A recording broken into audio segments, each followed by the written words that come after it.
All right, folks, this is Harris Sultan and TikTok time to rock. David, how you doing? Hey, how you doing, Harris? I hope you I hope you got permission from Apostate Aladdin to be doing this show right now. We don't want any angry videos made about you, you know what I'm saying? He is the biggest motivating factor behind I speaking with you for the first time on my channel. And you know what?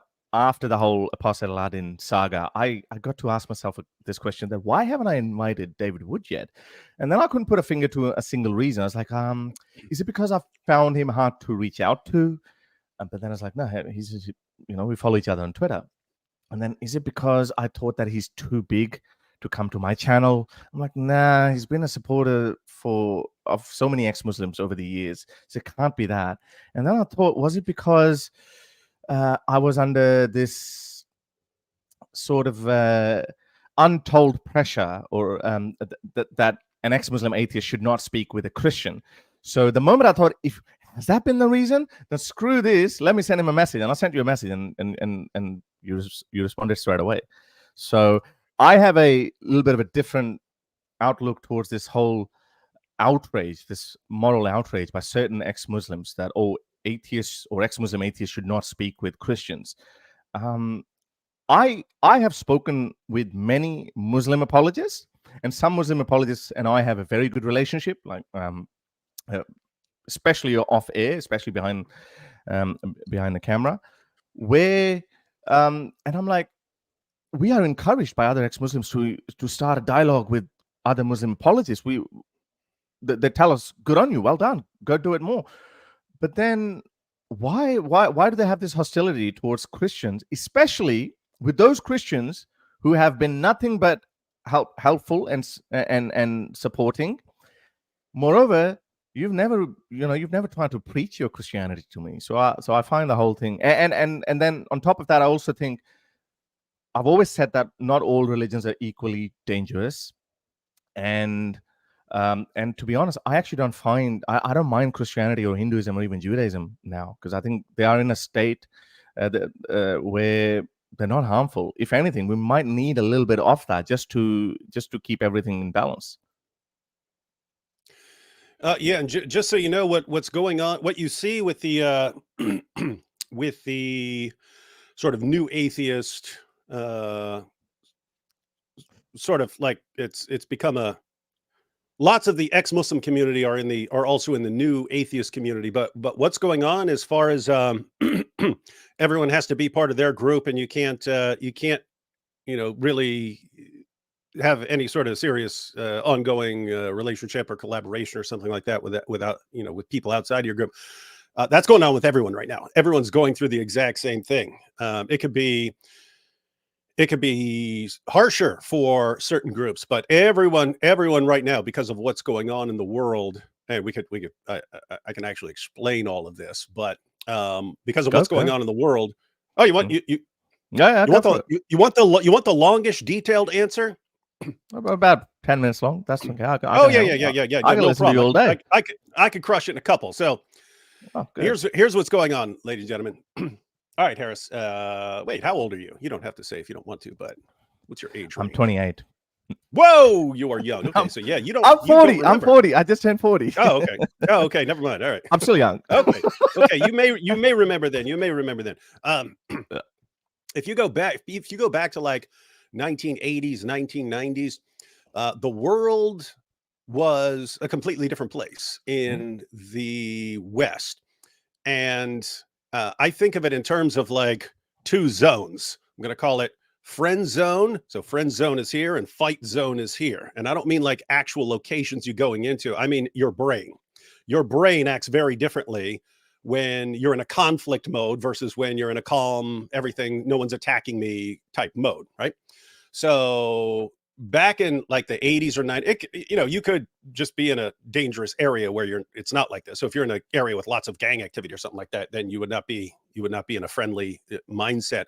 But for lots of people in the West, you get up, let's say you have breakfast with your family, you drive to work, you're listening to some music, you go to work, you do your job, you're chatting with people at the water cooler, you go home, you watch your favorite TV shows. When are you actually like in conflict, in a fight mode?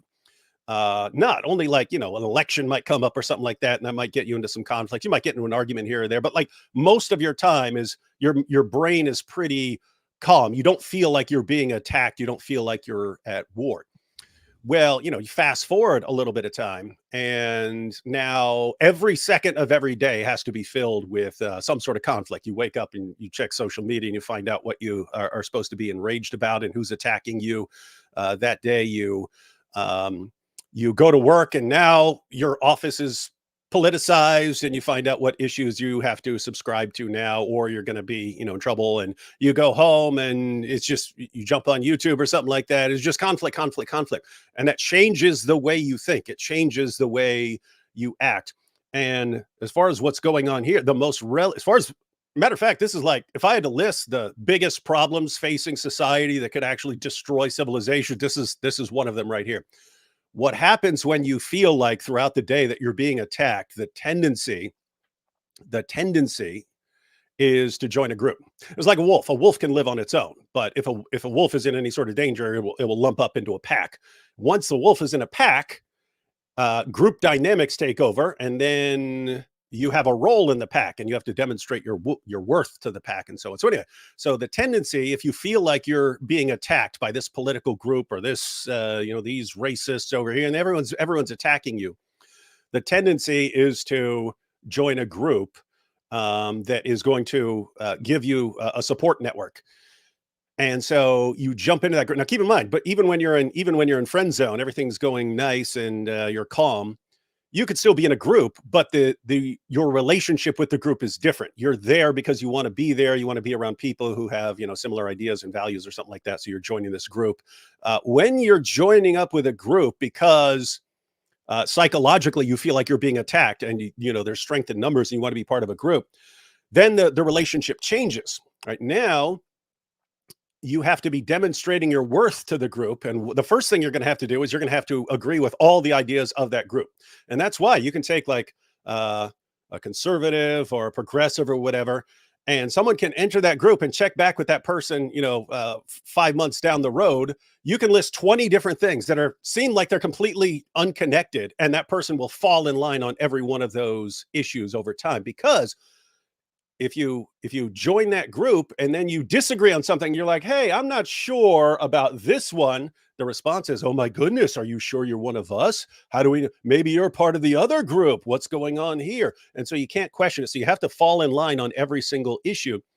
But what happens is, once groups start polarizing, the tendency is for people. So let's say you have two groups right here. You can just think of it in politics, like left and right or something like that.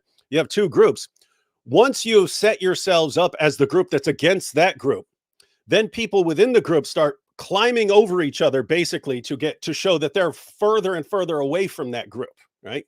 So if this represents all the people in the group, you don't want to be here and be really close to that group. You want to show how valuable you are by being more extreme. And so the result over time is people push each other in their groups further and further away, and any sort of common ground or agreement with that other group, you actually may be an enemy of your group, because you're actually siding with all these other people. And so the long-term result of that is, now you no longer have a society of people who share common ground and have certain disagreements. Now, here's my group, there's your group. We're in a perpetual state of hostility and antagonism right now, and I cannot side with you, because then I'd be agreeing with a Nazi or with a socialist or something like that, and I'm not going to have any sort of common ground with that. And so that's happening to everyone right now. And so also to ex-Muslims. Yeah, absolutely. Yeah, everyone's going through that. Yeah, and with the ex-Muslims, it can actually be a couple of factors. So it might actually be a bit stronger there, because It's just like you can be an ex-Muslim, and some people can recognize that Muhammad's a false prophet, but they still believe in God and they still like Jesus, and so it's natural for them to, they might veer towards Christianity. Or you might just say, wait a minute, I believed all this stuff a lot, and I was told by these religious leaders my entire life that these things were true. It all turned out to be complete nonsense. I'm done with this stuff. I'm just done with. I don't want to hear any of this stuff anymore. Just shut up. Everyone trying to control me and put these ideas in my head. And so that, the natural tendency there would be to go into, atheism or agnosticism or something like that. But there can be other things that can carry over from that. So for instance, if you're a Muslim and it's, hey, I have to win and everyone who disagrees with me has to be crushed into submission. If matter of fact, that's one of the peaceful verses that Muslims would quote back in the day when debating a Surah 60 verse 8, that Allah doesn't forbid you from, getting along with certain people if they're no troublemakers. So they'll quote that. And I always point out, just go a few verses earlier, and it says that it holds up Abraham as an example, because he said to the pagans, until you agree with me that there's no God but Allah, there is endless hostility between us. And it sets that up as an example. So until you agree, there's endless hostility here. But you can have that mentality and then come to reject Muhammad as a prophet and say, I don't believe in that guy anymore. But you can still have that mentality of everyone has to agree with me, and there's endless hostility between me and anyone who disagrees with me. And so, and keep in mind, anyone from any group can, matter of fact, all groups pretty much will have people like this. I mean, Islam really encourages it. So some people who leave the Muslim community might carry that sort of, it's just a more like aggressive mentality, and they might carry that aggressive mentality over here, which can then combine with stuff that's going on with like group dynamics in the West right now. And the result is everyone has to become increasingly polarized. Yeah, everyone has to become increasingly polarized. It's my group, and by the way, that's not going to stop. That's not going to stop. That was my next question. That, do you think that that's only happening because social media is a new phenomenon, well, about 20 years old or 15 years old, but once things calm down, we'd know how to deal with this, and then like throughout human history, we've found a way around things. Even like when we invented nuclear weapons, like, oh, hang on, a lot of pundits at the time thought that this is going to become the new norm, but it didn't happen, thankfully. So now with social media, as you said, we're in this perpetual state of division and subdivision and subdivision. We're becoming more and more polarized. I have this hope. Obviously, I don't have any tangible evidence to conclude that maybe this is just one of those temporary phases where we are the way we are, why we're acting so with such hostility towards people with differing views. But eventually things will calm down. So you don't think that things will eventually calm down? They could. I would find that pretty surprising, just because social media gives too many people too many opportunities to mass manipulate other people. In fact, matter of fact, throw in artificial intelligence as well. Throw in AI as well in that, and see how that's true. That would impact, because that might make people help make better informed decisions. Don't you think? Yeah, possibly. But here's what I actually think. So once, as I was pointing out, that now that everyone who just wakes up all day, every day is in conflict mode, and keep, I mean, you go to a grocery store, you can't avoid your brain turning into fight mode. And what I mean there is, you go in there and you see Bud Light. It doesn't matter which side of that issue you're on, right? If you love Dylan Mulvaney, right? Like right when it came out, right when Bud Light did the Dylan Mulvaney thing. If you love Dylan Mulvaney, if you see a display and other people have a problem with Dylan Mulvaney, your mind just switched. You're not there getting groceries anymore. Your brain just went into fight mode. Like, who's going to disagree with me here? And it's the same, like every issue that could arise. Now your brain is just in a state of constant conflict. But I mentioned that. So the tendency is for people to click up, and once you click up and set and establish what you're against, then you're going to become more polarized, because you're going to have to push further and further away from the other group that you've set yourself against. So you have that going on, but also now that you have a group, and that group demands complete allegiance to its ideas, or you'll be cast out of the group. once you have that situation, you're going to have narcissists and psychopaths and people like that enter into that issue, like you see in Dawa, right? You see in Dawa, you see who's taking over the Dawa scene, complete narcissists who are there for attention, right? They insert themselves into a dispute and they rally people around them, usually good, some charismatic figure or something like that. They enter the situation, but once they do that, then guess what? It is way easier. It is way easier to mass manipulate people by doing that than it is to convince everyone that you're right. So do you want to, would you prefer, what's easier here? Going person by person, giving them your arguments and reasonings and saying, see, this is why I'm right? Or just, hey, here's what someone in our group does. And if you don't agree with this, then you're not part of the group and you're terrified of not being in the group anymore because that's your protection. Way easier to get people to agree with you and adopt any position you hold then. And guess what? It can even be completely against people's, there have been studies on this. People will do things completely against their own self-interest as long as they believe that that is what someone in their group does. So I see that. I see the ability that social media gives to kind of to amplify that sort of thing. I see two paths that I think are more likely than everyone just calming down after their brains get fried from all this stuff. I would prefer that everyone calms down, but the more likely paths are if you cannot handle, if you can't get along. If society starts breaking down, then you're going to end up with a tyrant who cracks down on everyone and crushes everybody. Because if you can't be controlled from within, then you're going to be controlled from without. The thing that I would love to see that would actually fix this is if people become what are called hard targets, right? A manipulator can spot someone who could be manipulated. If he tries it for a while, it doesn't work. He gives up on that person. That person's a hard target. If people basically learned everything that's going, if they learned the basic manipulation strategies and how people are using them, then maybe they wouldn't fall for them so easily. And so if it became a general feature of society that people knew how to avoid being mass manipulated by groups or journalists or whoever it is, then maybe you wouldn't have these kinds of problems. So I actually sit back and think maybe I should just be making videos about manipulation tactics so people can understand them and not fall for these kinds of things anymore. But yeah, I don't know. Looking pretty at the rate at which everything is fracturing. Keep in mind, it never stops, right? So you have a group. Let's say you have a group, the New Atheists. As long as the New Atheists are focusing on everyone else out there, then they can kind of have a kind of solidarity. The longer that goes, and the bigger and less threatened the group feels, because let's suppose they their numbers go up tenfold or something like that.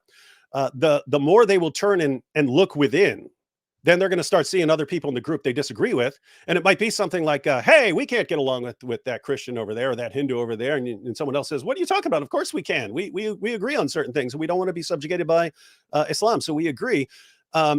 You can actually split the group, and then that group can split, and that group can split, and then everything is just a bunch of little fractured groups everywhere with no common ground on anything. And that is a civilization that's either going to fall apart on its own or be crushed by something that comes along from outside. I hope eventually things will calm down. Now, you're one of those people who actually pointed this out to me, obviously not directly. I was watching one of your videos. I'll come back to that. But I've never made it a secret that Richard Dawkins had the biggest impact on me. He pulled me out of Islam and I became an atheist, and I was a groupie of this new atheist movement.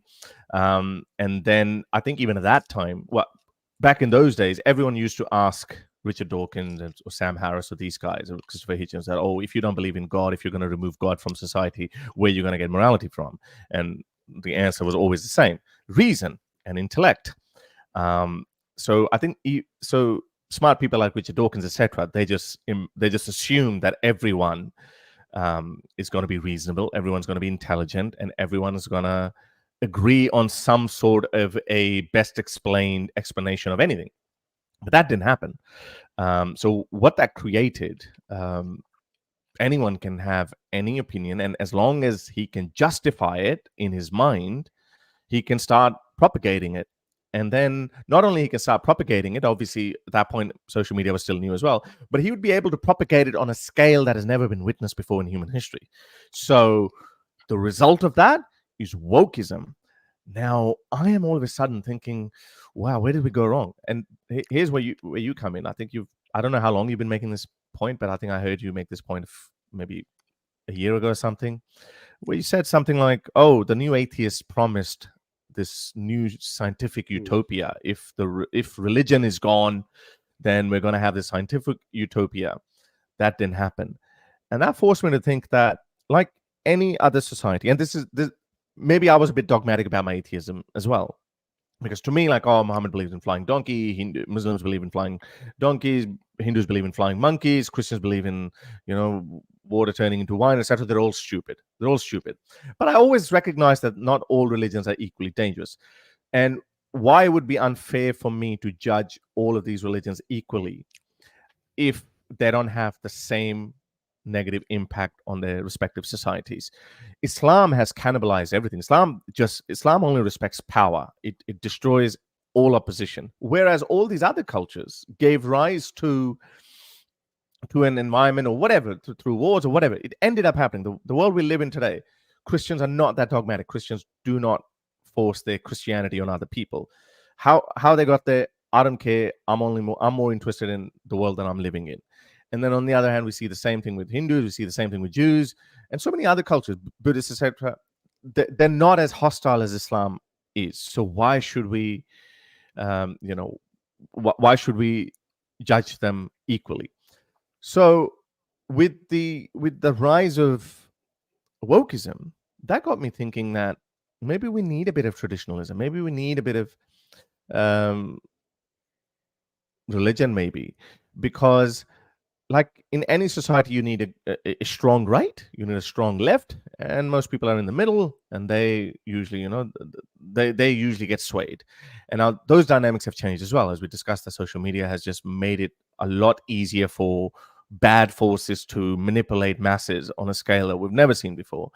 And this October 7, that was another wake-up call, that I can see how bad arguments are mass-produced online, and people just fall for it.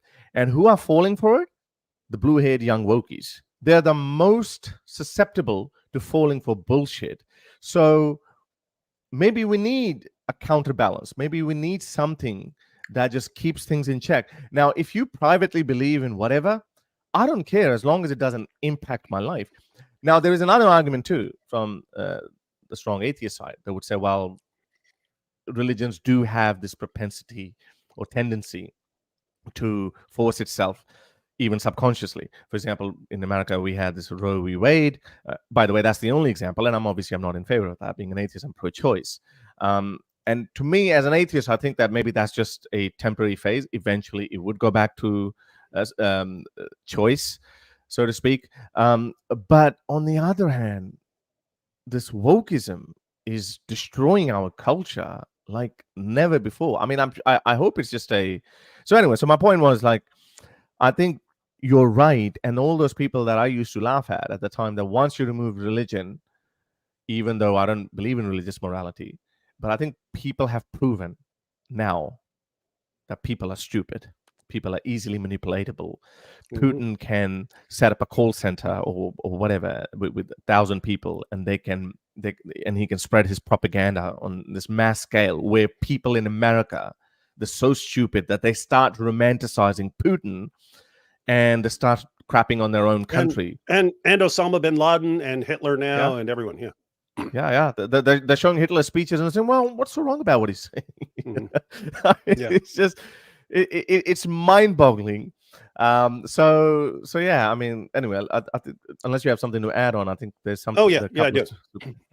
Go. So I wanted to point out what you mentioned that I was saying a while back, that people like Richard Dawkins and so on, they seem to have this idea: religion is the problem in society. If we get rid of that, then things will work much better.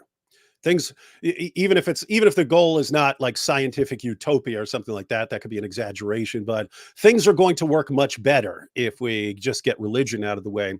And then so, okay, so you've been doing that for 2 decades now. You've been numbers have been dropping to where like UK is no longer a Christian majority country anymore. And so, okay, how's that working out? How's that working out? But what I was pointing out there, as far as you can understand why this is. I mean, imagine, I was just talking about this with AP in our last live stream, I think. So imagine like you got Richard Dawkins and Sam Harris and Daniel Dennett and Christopher Hitchens, and they're all sitting in there and they're drinking wine, going, look at look at how we don't need religion. What do we need religion for? What do we need religion for? If we see what's the difference between us and how we get along and how we analyze things and all those other people out there?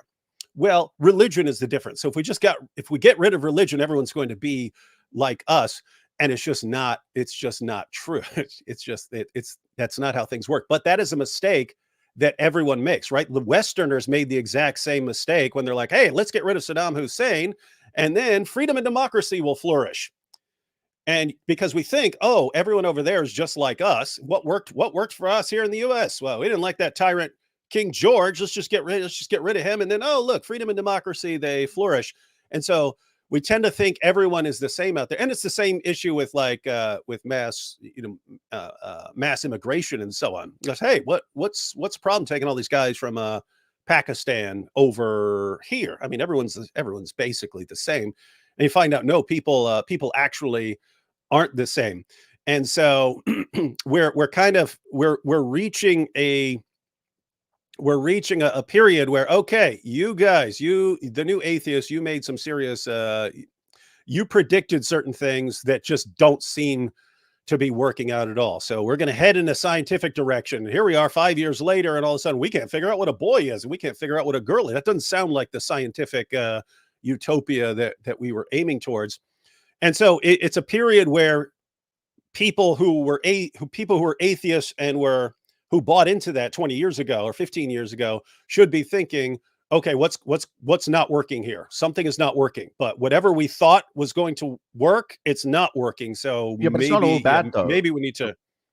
Yeah, no, you're absolutely right, but it's not all bad though. Like, I mean, yes, we have this wokeism, we have all kinds of crazy things that are happening, but we certainly do have more tolerance towards, let's say, LGBTQ. We have certainly more tolerance towards even atheists. I know atheists did not face death in the West for I don't know for how long, but still it was difficult for people to come out of a Christian family that, hey, I'm an atheist, and without getting disowned or having some sort of a uneasy relationship with their parents. So things have improved on so many fronts as well. But yes, you're right, it's not perfect though. What you kill one monster, proverbially speaking, not literally, but then you give rise to something else. For example, like you gave an example of Iraq. Iraq war was unjust, but Iraq war has yielded best results out of any American wars in the last 60 years or something. I mean, there's still democracy there. It's still there somehow, like whatever it is, and let's hope that it evolves to a point that it becomes a functioning democracy. But then, on the other hand, Afghanistan war was just, in my opinion, and look, it didn't happen. Even after 25 years later, we didn't achieve anything there. So I mean, it's not all bad. Wouldn't you agree, though? I would agree that it's not all bad, but any benefits that you see, I do not believe are going to last. So any improvement you see in terms of, let's say, tolerance towards some group, I think that the fracturing of society is ultimately going to destroy that. So if you well, just look at it. So just look at it. So you have tolerance for some people going up, and then you have hostility growing towards those exact same people from other groups.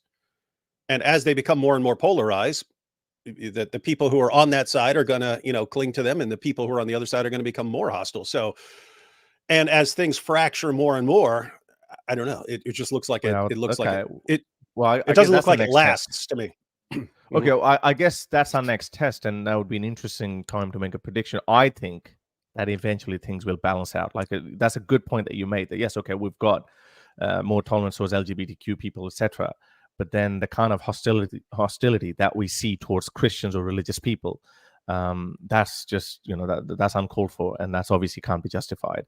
You can't be that hostile towards ordinary Christians who mind their own business, they don't do anything, they're already on the back foot. But then again, like if this side relents a little bit, then we're gonna have more Roe v. Wade's and hostility towards LGBTQ. So I guess I'm hoping that societies have a way of balancing things out eventually, and maybe this is why I believe that maybe we're going through this this transitional phase. But I genuinely believe now that we need some traditionalist as well. I've been accused of being a far right. I'm far right too now, just because I'm like, hang on a second, Israel has a right to defend itself, because I have seen my own growth, how I was willing to give concessions to any country on earth but Israel. Israel, the way we are raised as Muslims, even after becoming ex-Muslims, we're just not willing to accept that. Because your starting position is Jews are bad. They usurped all this land from innocent Palestinians, and they've been killing them day in, day out. That's it. That's your starting position. And then you try to see, and I can understand why it's so difficult even for ex-Muslims to just be a little bit more empathetic. I mean, these people say, "Oh, you're not empathizing with Palestinian people," although I am. I've never made a disparaging tweet or post about Palestinian people. My hostility lies with this Muslim diaspora that keeps on egging these people, keeps on egging on people to just keep sacrificing your kids. We'll keep giving you support, till the last drop of blood. Yeah, My hostility is towards them. But I say that, why don't you empathize with Israel? Like, I mean, the best question is, if that was your country, what do you think your government would have done? It's easier to say for Biden now that, oh, don't repeat the same mistakes that we made. Well, every country will make the same mistake every time it's attacked, because if you don't respond, then you're left with then you open yourself up for future attacks. But anyway, that's a whole. You just recently came back from there. Anything you want to say on that topic? Oh yeah, on that issue. So you've got now some people are right that Hamas had a lot of support there from lots of ordinary citizens, and so these are people who are supporting some really bad ideas. But I mean, you have and I'm not completely condemning. If you are actually there and you grow up there, I understand you would probably have a different perspective on things than I do. If you grew up in Gaza, where anytime some guy throws a missile over there, boom, your house gets blown up in response. I really might not like Israel too, and I might be supporting. Matter of fact, I mean, let's be honest. If I grew up in Gaza, I would probably join Hamas or something like that. Would have probably happened. So I have to be aware of certain things like that. But at the end of the day, you also have people who, I mean, you've got tons of people there who would just like to live ordinary lives and not have to be in this endless cycle of violence. You've got Christians there who are like that. You've got Muslims there who are like that. I'm sure that you do have some of the same statistics with atheists, where it's estimated that like 5 to 10% of people, even in Muslim countries, are actually closet atheists. You probably have some of that there. There are probably lots of people who just want to live normal lives and send their kids to school and things like that. And so the issue that's presented to us is, well, why aren't you supporting them?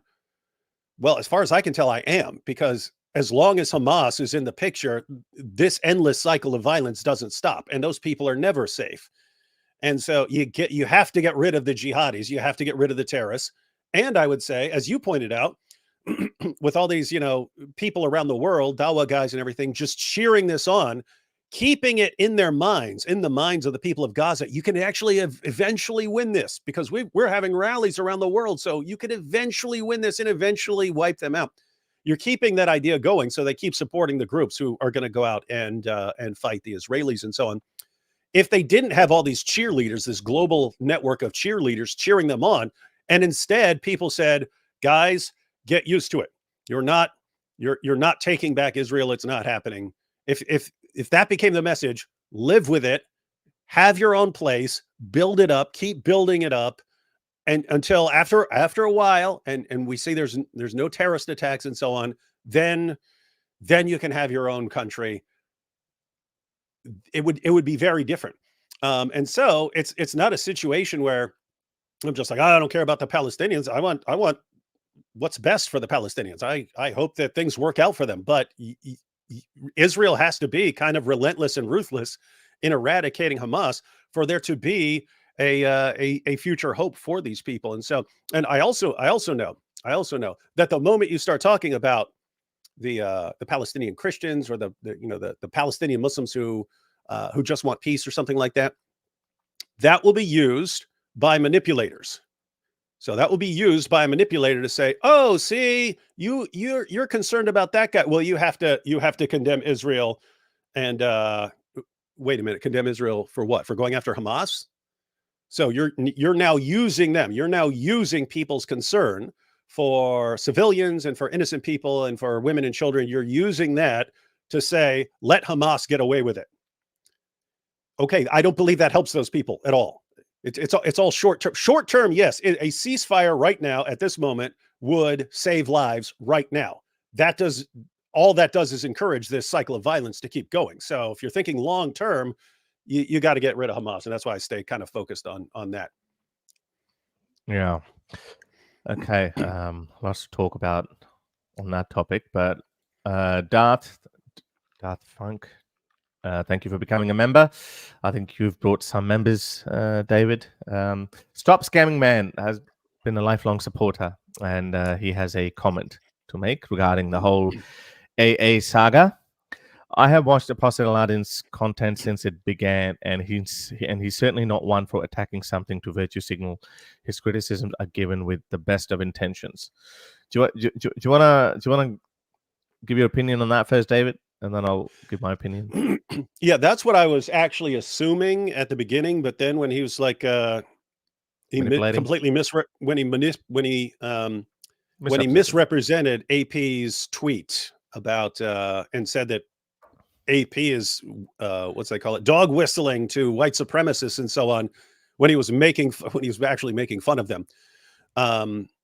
Yeah, there's where things shift, and it's like, I don't know, because I didn't know anything about the guy, but I mean, I would assume that people are doing this. I understand the mentality, because what you were pointing out is, okay, Christians aren't trying to kill me, and Hindus aren't trying to kill me, and so on. Okay, but there are people who actually want me dead because I'm an apostate now and something like that. But I also don't have problem with your values as well. Yeah. No, that's not what I'm talking about. I'm saying you can have different perspectives. Like, people are jumping on AP. You sitting there hanging out with Christian week after week, and when you're supposed to be going after him too. And it's like, says who? Suppose I don't care what anyone believes at all. In other words, let's suppose an atheist says, I don't care what anyone believes, except if someone's trying to kill me. So you could have that position, or you could have a more generalized problem with religion and saying, but it's always going to be, encouraging superstition and things like that. And so it's all bad. It's all going to be a problem. Even if they're not trying to kill me, they're still influencing people to think in certain ways. That was my position. So you could have a general opposition towards it or something like that. The issue is, like, one group will say, no, the other guys have to be on the same page. So, hey, I have a problem with religion in general. You only have a problem with the religion that wants to kill you, and you can't be like that. And it's like, I mean, who made you the leader of me and my views? But I mean, keep in mind what I was saying earlier, that once you're part of a group, then people start setting the rules for what's allowed in your group. And this guy's out of the picture. And so, unfortunately, Apostate Aladdin, he doesn't really have the clout at this point to just like fracture the entire community or something like that. But that sort of thing could happen. People will use it. Say, hey, here's our group. If you're in our group, this is the position you have to hold, and we'll attack you if you don't. Unfortunately, I don't think this attack is going to work very well. But didn't work for him. So long story short, I understand from his perspective. If his view is, I think religion in general is problematic, and we need to stay the course and keep going after that. AP's not doing that. He's acting like best buddies over here. What's wrong with this guy? I have to point this out. Yeah, I understand it all, and I can assume that he doesn't have any evil intentions. Just with some of the things, it's like he didn't seem to. He either didn't understand anything AP was saying when he's commenting on this stuff, in which case you should probably not be criticizing people if you don't understand what they're saying, or he does, and he's being deceptive with it. So, but either way, not terribly interested in what he says after that.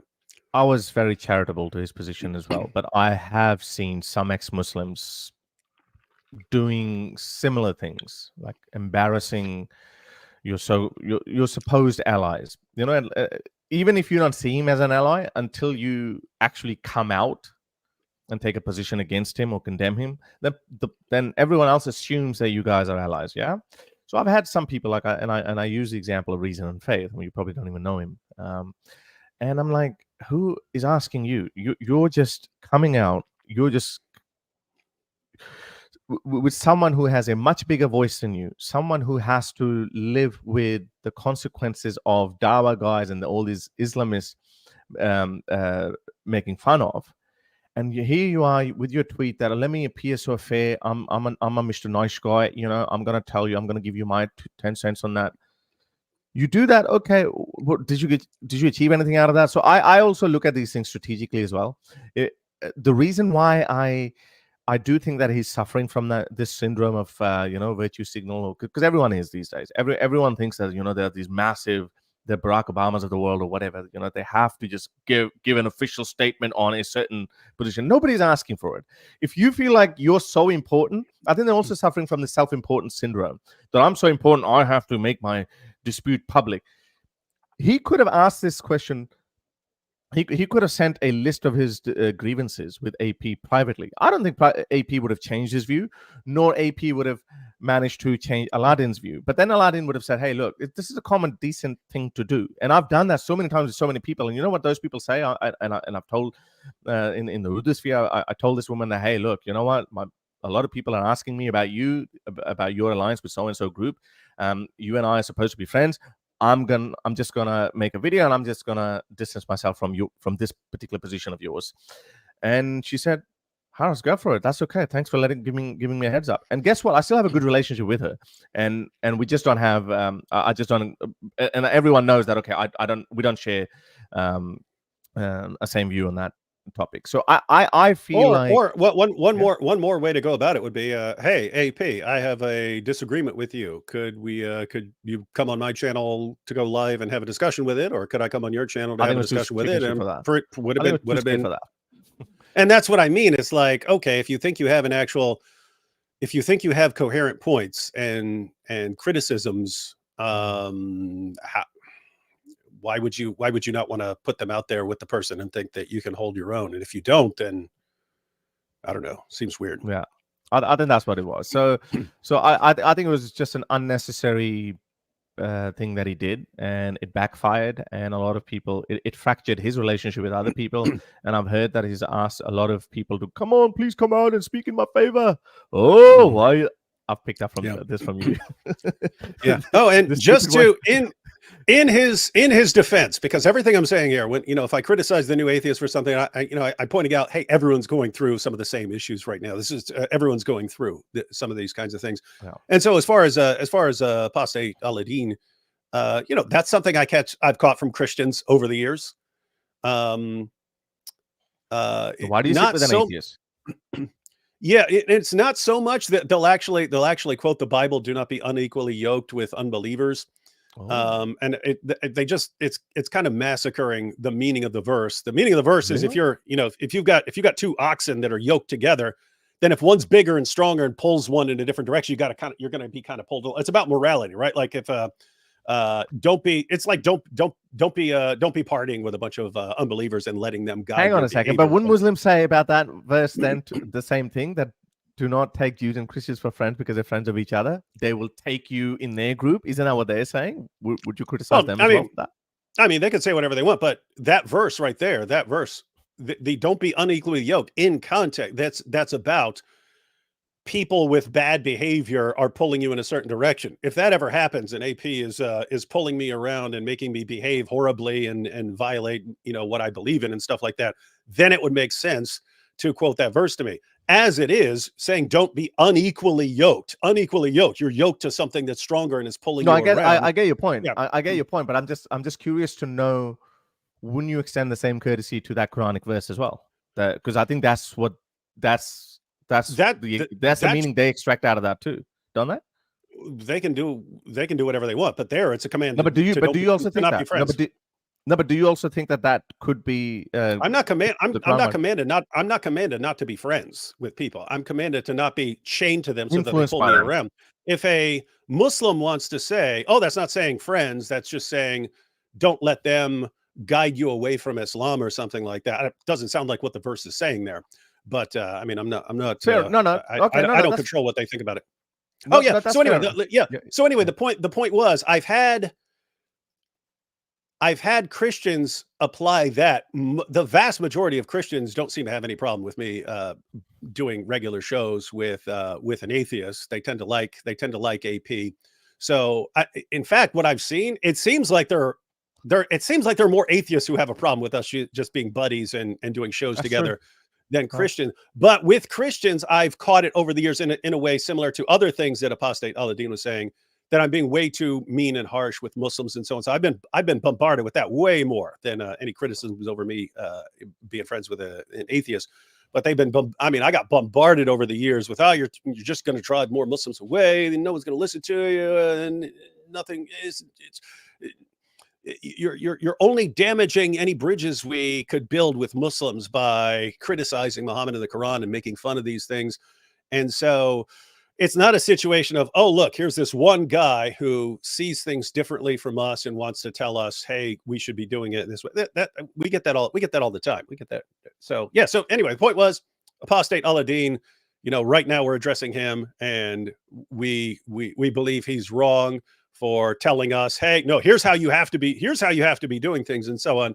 But everyone keep it in mind, if you disagree with him, there are all kinds of people right now telling everyone else in the world, this is how you should be doing things. And this kind of comes just from the social media thing, where people spend 15 years, here's what I had for lunch. And they think that's something relevant to be shared with the world, that they think every position in their head has to be shared with everyone. And no, maybe it doesn't. I don't know.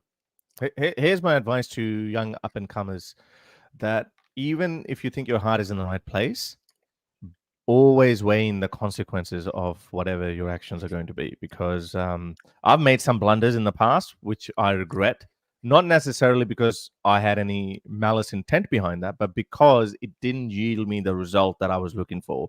So technically it ended up being a strategic blunder.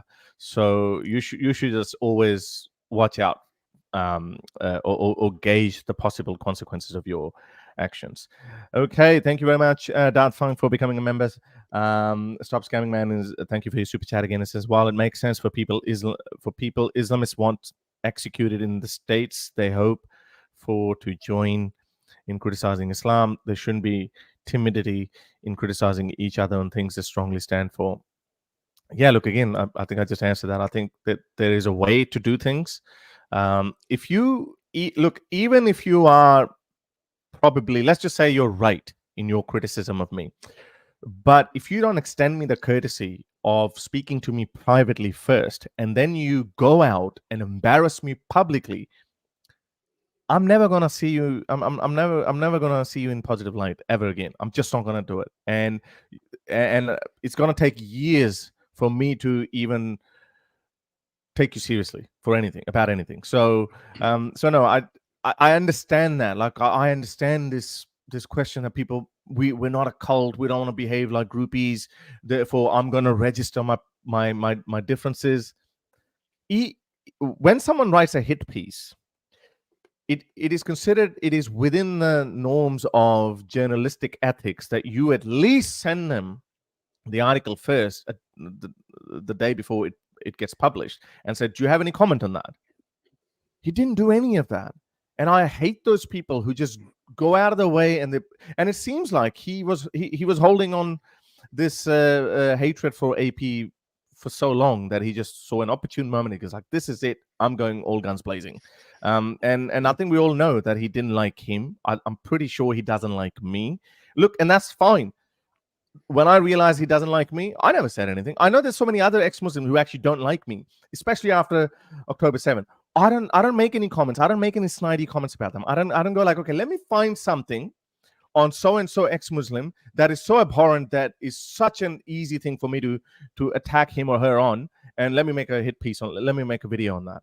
I can do that, but I wouldn't do that because I'm a decent person, or maybe I've been in the game long enough to understand that how stupid these things are, especially to ex-Muslims. You know, when people go like, "Oh, Harris was like this, he shouldn't have done that." Nobody cares about that person who's saying that. But then, you know what Muslims or Dawah, what these people do? They take screenshots of that and then they throw it in my face over and over again. And you know what that reminds me of? That reminds me of that person who actually did that, because in the moment he thought that, oh, I'm gonna be so fair, I'm just gonna go out, I'm gonna write it down. You're an idiot. In my book, you're an idiot who doesn't know that what could be the consequences of your stupid action or reaction, whatever that is. No. Yeah, and on this comment here, so it makes sense for people that jihadis want to kill. Yeah, we could have that common ground in criticizing Islam, but he's saying there shouldn't be timidity in criticizing each other on other things. That's true. You can have levels here, right? So I've pointed out, you know, suppose there's a burning building and I'm in a burning building with a Muslim, a Jew, and an atheist and a Hindu, and we need to get out of the burning building and climb down the elevator shaft or something like that. Well, that's not a time for any disagreements about anything. If you have a ton of jihadis saying, hey, we're going to get our Islamic State, we're multiplying so rapidly, we're going to get our Islamic State, and we're going to execute you all. Well, guess what? Me and all my friends are under a death sentence from that. That kind of makes sense, even if we have some different perspectives on other things, to be united at least on that. But yes, with that said, you can always have disagreement. And AP and I have done that repeatedly over the years. We'll sit there and watch a video, like an apologetics video or something like that, and share our thoughts on it. And he'll criticize the argument. I might agree with the argument. I might even criticize the argument if I don't agree with the argument stuff. And so we're free to disagree. But this ties into what you're saying. AP and I, we have our disagreements. We're not trying to kill each other. We're friends. We're friends, and we have those disagreements. And that's how I got started in Islam. My best friend was a Muslim. That's why we're having those discussions. But it is good to be in that mindset rather than here's this other person with whom I cannot have anything but hostility. I can have no relationship with that person except one of aggression and hostility. That's something that when I was talking about, you know, back in the 80s or 90s, most of your day is spent in friend zone. You have a calm, you don't feel like you're being attacked most of the day. Whereas now people do feel like they're being attacked most of the day. But I mean, so recently, you know, in recent years, when like sporting events would become politicized, like you go in there and whatever side you're on, you're at odds with part of the spectators watching, because now it's a political issue. And it's similar to like Apostate Aladdin's thinking, in that it can make sense to a person. If a person's walking into a ball game and saying, how can we be sitting here enjoying ourselves, enjoying the ball game, when there's this injustice that's going on over there? This makes no sense. If there's this injustice going on in the world, how we can all just be enjoying ourselves laughing? No, we need to take this opportunity to draw attention to it and make this about that issue. And so I can see a parallel with that, with, hey, you guys can't be getting along when you have these big disagreements on these other issues. You got to bring those up. And it's absolutely disastrous, because I think this ties into what you were saying. It's actually really, really, really important for people to go to some event and we're all on the same page. We're all rooting for the same team. We're all rooting for the same team. We're wearing the same team's jerseys.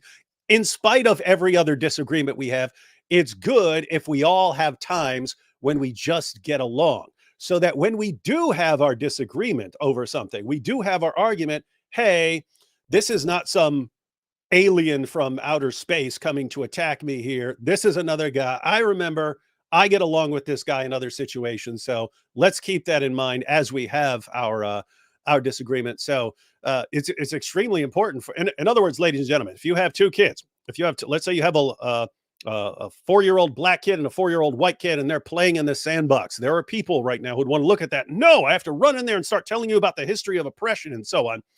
How can these guys just play together when they don't know about all the oppression and things that have taken place? And why wouldn't you think that your main goal right now should be those kids getting along for a long time, becoming friends, playing on the same teams, doing everything and being best buddies, and then you bring it in. Then if you have to bring it in, then you bring it in about the dispute. But by that time, they already know, wait a minute, whatever things have happened in the past that we may need to address, I know I get along with this guy, and I know he wants nothing but the best for me. So I'm not going to let any arguments destroy that, what I actually know about this guy. But they want to destroy it all before you ever get that.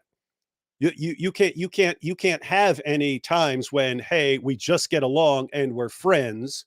No, everything has to be constant hostility between you and every other group. And so pretty dangerous to civilization, as far as I can tell.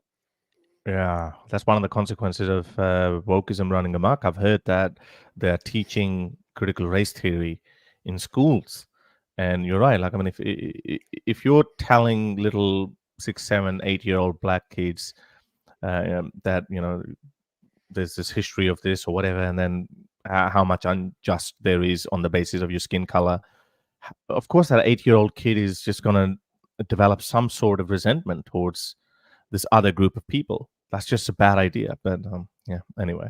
And with last comment on Apostate Aladdin, I think, as I said, it didn't look like, as he made it out to be, an ideological difference. I think he had a strong position in Israel, Palestine. Fair enough. Again, like a lot of my ex-Muslim friends as well, who they've had a different opinion to that of mine when it comes to Israel, Palestine. But I think we've handled it really well. But I've seen those who don't handle well. They always say, "Well, you're doing it for Zionist money." Like, it's such a. I mean, you even went to Israel, Palestine. You had to do crowdfunding. The Israeli government didn't say, "Hey, we can use you." Hey, I put on this voice. you taught me that. Hey, we can give you this money. We'll use you as a propaganda tool for us. Why don't you come? Here's $50,000 which would be nothing for the Israeli government, I believe. They don't do it. But these people are so shallow. The moment they find a disagreement, they always find something sinister behind that. It just tells me. That goes back to the Quran. No, I mean, everything in the Quran. If you're doing anything, if you're disagreeing with anything, it's all because you're being bought and paid for somehow, or you've got some material motive. Oh, pointing him out. But he's not a Muslim. But he said that. Oh, look, he used that Aaron Bushnell's tweet, and he said, "Oh, look, he's pandering to his white supremacist crowd." Like, so it's just, I don't know. Like, I have this crazy aversion to these conspiracy theorists, basically. But anyway, let's get on with it. And I do as well. In fact, when someone brings that up, it makes me trust them significantly less. In other words, if anyone says, anyone who disagrees with me, it must be because I'm money or something else. Yeah. It just tells me about your state of mind, that you are you're so susceptible to believing in conspiracy theories. Or maybe you want to join the dots because you don't like an incomplete equation. Or maybe you're so mentally incapable of understanding the fact that people can just look at the same amount of evidence and come to a different conclusion. Yeah, that's very important. What you just said right there. Like, we could, you and I could look at a living cell and the structure of it and come to very different conclusions. So it's not always a matter of, if he just had access to this information. People can have the exact same information and come to very, very different conclusions. But I did want to point out, when you're talking about conspiracy theories, what I'm talking about, when society is becoming fractured with no common ground and groups that are all set against each other, that is some fertile soil for conspiracy theories, because once that other group that you've set yourself against is so atrociously evil that they'll do absolutely anything, well, it becomes very easy to say, what they're doing is, what Israel did is actually wasn't Hamas, it was the IDF. They went in and massacred all those people at the concert.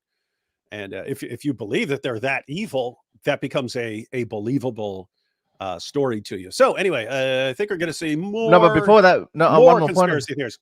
Yeah, no, we'll go to that. But one more point on that. I think I saw you yesterday on Tommy Robinson's space. I mean, I like Tommy Robinson, everything he says about Islam and how he's trying to protect England from Islamism. But then he's also a massive anti-vaccine conspiracy theorist. You're right. Like, I mean, every group, every type of people, people from all walks of life are actually suffering from this, where they create conspiracy theories because when they can't work out something, they just come up with it they just come up with a conspiracy theory. It's just fascinating that everyone is suffering from it. Yeah, here we go. Pikachu called you two Zionist scumbags. Did he call me a Zionist scumbag too? Did he call you? I have no recollection of this. I'm sure it happened, and I'm sure I was right I'm sure, there. yeah, but I might have done it's that. not. I mean, given the insults that get heaped on me on a daily basis, it's not going to stand out. There's nothing wrong with that. Well, I am a Zionist. I'm not sure about the scumbag part. But it's funny because it's Daniel Hakikachu, the world's leading defender of pedophilia and child marriage, calling us Zionist scumbags. Become a meme now. Yeah. He picked a fight with Hindus as well, and Hindus have been roasting him, and he's going back and forth with them. It's hilarious. And you know what I found? So I'm not saying that we should behave in a similar manner. What I've seen that with these Dalagandists, when you go on a debate with them, they're minions, Muslim minions. Whether their guy has made good arguments or not, it's irrelevant. What they do, they flood the comment section and they say, "We won, we won, we won, we won." That's just their ploy of trying to subdue you or demoralize you. But then you see, like, we have some voices within our own community who like, "Oh no, hang on, I'm not going to behave like that. I'm going to just go and say, yeah, Harris was stupid," or blah blah blah. But just on a side note, I saw Modern Day Debate taking out some excerpts from my debate with Hakikachu. And if you go have a look at the comments underneath, which are from neutral audience, there are no Muslims there because obviously all the hype is gone, and they're absolutely roasting him. Now they're seeing the absurdity of the arguments that he had made. Now that might also be because these people are drawn to Daniel Hakikachu because of the Israel-Palestine conflict or something. But it just tells you, when you look at this in isolation without the background noise of Muslim minions saying that our guy won, people can look into these arguments a lot more clearly. Yeah, AP's pointed that out. I forget what it was in reference to, but he was pointing out that when something was posted and the minions had been sent to flood the comment section, then people would have one perspective. But then when something would get posted later on and they didn't flood it, then people have the exact opposite reaction. So it is interesting. So keep in mind that means it is a somewhat effective methodology, which is why I'm guessing why they do it. Yeah, well, no, not really. Like, I mean, it didn't do anything to me. It just I mean for them. Audience. If most people, I mean, so in other words, if your crowd goes in and they see the comment section filled with, "Oh, he destroyed him. They, oh wow, they destroyed him. I don't even really need to watch or pay much attention." Yeah. Yeah, good point. But it's funny, as I said, like, because Modern Day Debate posted some excerpts, and I was reading all the comments, and they were all favorable to me. I was like, oh, okay, all right, all right. 1901 Ellen is saying, "Hi, as a recent convert from lifelong atheism myself." Well, so you were an atheist and now you're a Christian, I believe. "I highly encourage you to keep exploring the idea that maybe we need some religion, and also that one of them may be true. It shocked me too." Oh, there's a bit of a rhyming going on there. Yeah, look, I mean, I'm not going to go down the route of Ayaan Hirsi Ali, who says she's become a cultural Christian. Is that the term that she uses? Something I could definitely look. As I said, I'm definitely more charitable to the idea that some traditionalism, some cultural traditional values are important in order to keep the society in check. But for supernatural claims, I'm sorry, I would need more evidence than that. No matter how good and beautiful a story is, with no disrespect, for me to believe that it's true, I would need a little more than that. So yeah, look, I mean, if something happens, like I've always said it, like if something supernatural happens, who knows? I'd be like, guys, my fellow atheists, something happened in my life. I don't want to convince you, but look, don't attack me, because I've had that experience and I know. And they'll be telling me, no, you were under the influence of psychedelics or something, whatever, you were hallucinating. I'll be like, and I know this urge would be very strong. Like, I actually had the psychedelic experience a couple of years ago, and maybe that changed me, not immediately, and I didn't know that. And the kind of, I never understood the meaning of spiritual. I always like, this is just mumbo jumbo. Like, people when they can't make sense out of things, they just call it spiritual or whatever.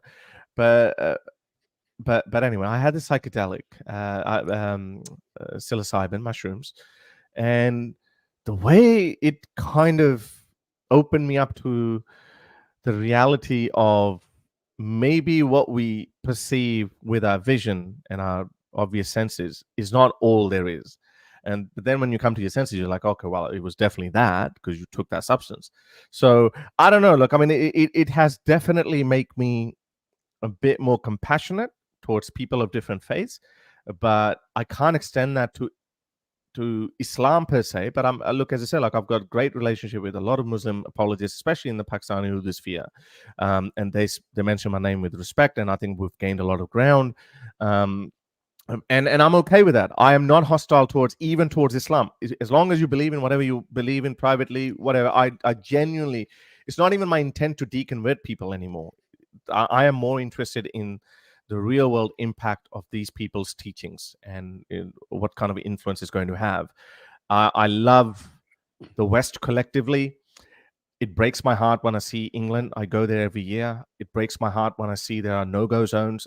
It breaks my heart when I see these people jumping up and down and saying that Sharia for UK, there's going to be Sharia. And it breaks my heart even more when I see that there are so many useful idiot Wokistanis with the tree-hugging, pathological, altruistic idiots who think that not everything's fine, just business as usual. It breaks my heart when I see that because they don't understand what Islam is.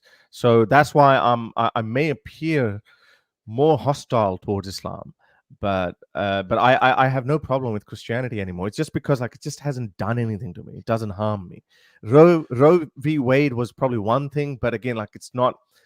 I genuinely see that as just a transitional phase. But by the way, David, I mean, AP says that you and I, him and you share a lot of values, and I have a feeling that might be true with us as well. But what is your opinion on Roe v. Wade or things like where people, where religion can actively play some role in legislation? What is your opinion on that? Well, I mean, like the saying is you can't legislate morality, and that's just nonsense. I mean, don't murder, that's legislating morality and so on. So there are always some things involved in here. And if a person believes that he's not supposed to kill people because people are created in the image of God, then even rules about not murdering people, they're going to be interpreting from a religious framework. I'll say to tie this in with everything else we've been talking about here. Chappelle talked about this. Dave Chappelle talked about this. He said, "Hey, with you women with the Me Too movement and flipping out and putting guys back on their heels, you watch what happens." He told him. He said, "Watch what happens." Here's what's actually going on. Actually, tolerating abortion is a pretty difficult thing for a Christian who believes that human beings are created in the image of God. It's like this person is there to be the image of God, and you're saying, it's not convenient for me right now, or something like that. So to actually like put up, people were asking a lot from Christians to not just be going off about this constantly, but societies reach a kind of equilibrium where, okay, as much as this enrages me, I'll put up with it. Okay, yeah. No, what happens is once people become more polarized, and now I have no common ground with that other group, things change too. Now I have to crush the other side. Not, hey, I have to get along with the other side, and we have some common ground. We have this thing that we really, really disagree on, and it is really, really hard for me to put up with that. But I understand, because keep in mind, you could, like, killing a life, even if it's not a fully developed life, I would regard as bad. It's also bad to be telling people what to tell. Hey, I have control over your body, woman. Okay, that's also a problem. So there, so in other words, you can look at both sides as right about something. Right? You can have that. Hey, this person isn't trying to be evil here. This person who disagrees with me isn't trying to be evil, doesn't want me destroyed. This person has a different view, and guess what? This person is right about something. And so you could avoid viewing the other person as this hopelessly evil thing. and you could say, okay, how do we actually function in a society? Once But it then they get becomes, blind. hey, Yep. But no, I'm saying but then they once it becomes you're actually evil and I'm good, then yeah. I'm seeking to destroy you, and that's where Yeah. that's what you got to. Now these people over here who are doing these things, it's not because I don't care about the women. This group has to be destroyed. Oh, these guys are trying to oppress me and control my body. Now I have to destroy them, and you lost it. So you lost the harmony that you had. And in an effort to destroy each other, they become more and more unreasonable. For example, one side is saying that even if you're raped, you got to keep the baby. Even if your health could be endangered, you got to keep the baby. And the other one is becoming more outrageous by saying, no, I should be allowed to even kill the baby as soon as it comes out of me, even after a day. So I get your point. And because there is no effort to find the common ground and then give some, take some, that's why we are in this. Yeah, I guess there was a Daily Show tweet several years ago that said, annoy a conservative, go get pregnant and have an abortion or something like that. And then they did a show where this wasn't on the Daily Show. They gave a woman her own show, and she had this big celebration of abortion. And as far as how these things tie together, if you go back to the 1990s, the Democrat position was abortion should be safe, legal, and rare. Safe, legal, and rare. That was the goal.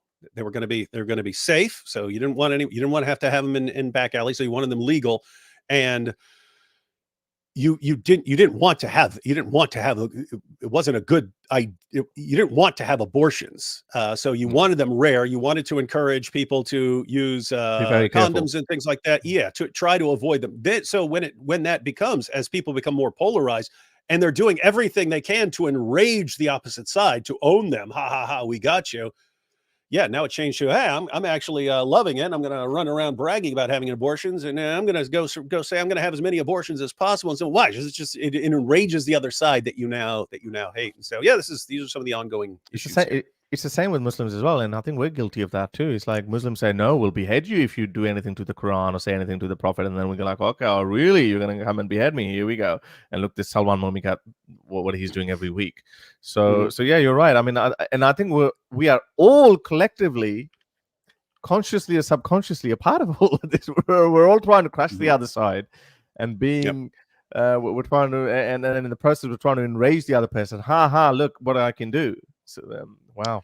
Yeah, and that's in every area right now, and you could see the impact. If you go back 60s, 70s, 80s, 90s, you could have people, when your candidate didn't win, you could still respect the other person. So when JFK wins, he's a Democrat, Republican, there's still Republicans who like JFK and don't think that, hey, these guys are going to destroy the society. Same thing with Ronald Reagan. He's a Republican. You had they're called Reagan Democrats. There were Democrats who liked Reagan. Same thing with Bill Clinton. There were plenty of people on both sides of the aisle who liked Bill Clinton. Then everything changed. Now it's almost like, for some people, it's almost like we have to get our candidate has to win, because that's going to be like a big smack in the face to the other side. And yeah. So now I don't think you can have, at this point in society, unless things change, I don't think you can have right now a candidate that both sides would like or respect. Yeah, but this is not sustainable. Yeah, but collectively, that's true. That's true. That's happening. So what's going to end up happening? Are we all going to be ruled by Putins of the world, or like some strongman is going to come and is going to get us in line? Because it seems like we just can't handle freedom. If we have it, so we're not using our freedom. That's the problem. You have to handle freedom responsibly. So you have to be control. You have to have control from within, or you'll be controlled from without. That's just, once you go buck wild and anything goes, and I can use my freedom for whatever I want, and it's no concept of being responsible with it. You cannot function like that, because everyone is going in completely different directions, and that leads to chaos. And when people have to choose between chaos and a dictator, they'll go with the dictator as long as he's going to maintain order. Wow. That's a very good point. That's a very profound point. Jizya from your handler, Mosh Cohen, thank you. Harris, would you say your personal view on Israel? Yeah. Harris, would you say your personal view on Israel, the conflict from the first ever video you did on us to nowadays has changed? If so, how? Thanks. Good to see you too, David Wood. No, I think I started developing my my view on this whole conflict pretty early on. And when I saw the hypocrisy from the other side, I think I was probably one of the first people to highlight how Muslims were awfully quiet when 500,000 people died in Syria, 300,000 people died in Yemen. I think my tweet got something like 8 million views or something. And then I think after that, Douglas Murray started following me. Piers Morgan started following me after that. And I'm not saying that I'm the only person who came up with that. I'm pretty sure other people would have noticed that too. But that was one of the hypocrisies. I remember having that conversation with my dad, and I asked him, I told him, Dad, 300,000 people died in Yemen. Do you know anything? Look, if that happened, I condemn that too. I'm like, so basically you're just a pawn. You're just being told to be outraged. And at that point, mind you, there were only 5,000. Again, like every casualty is too much. I really feel bad for them. And David would say, I suggested that too in the past, that if I grew up in Gaza, I think I would have joined Hamas as well. I hope not.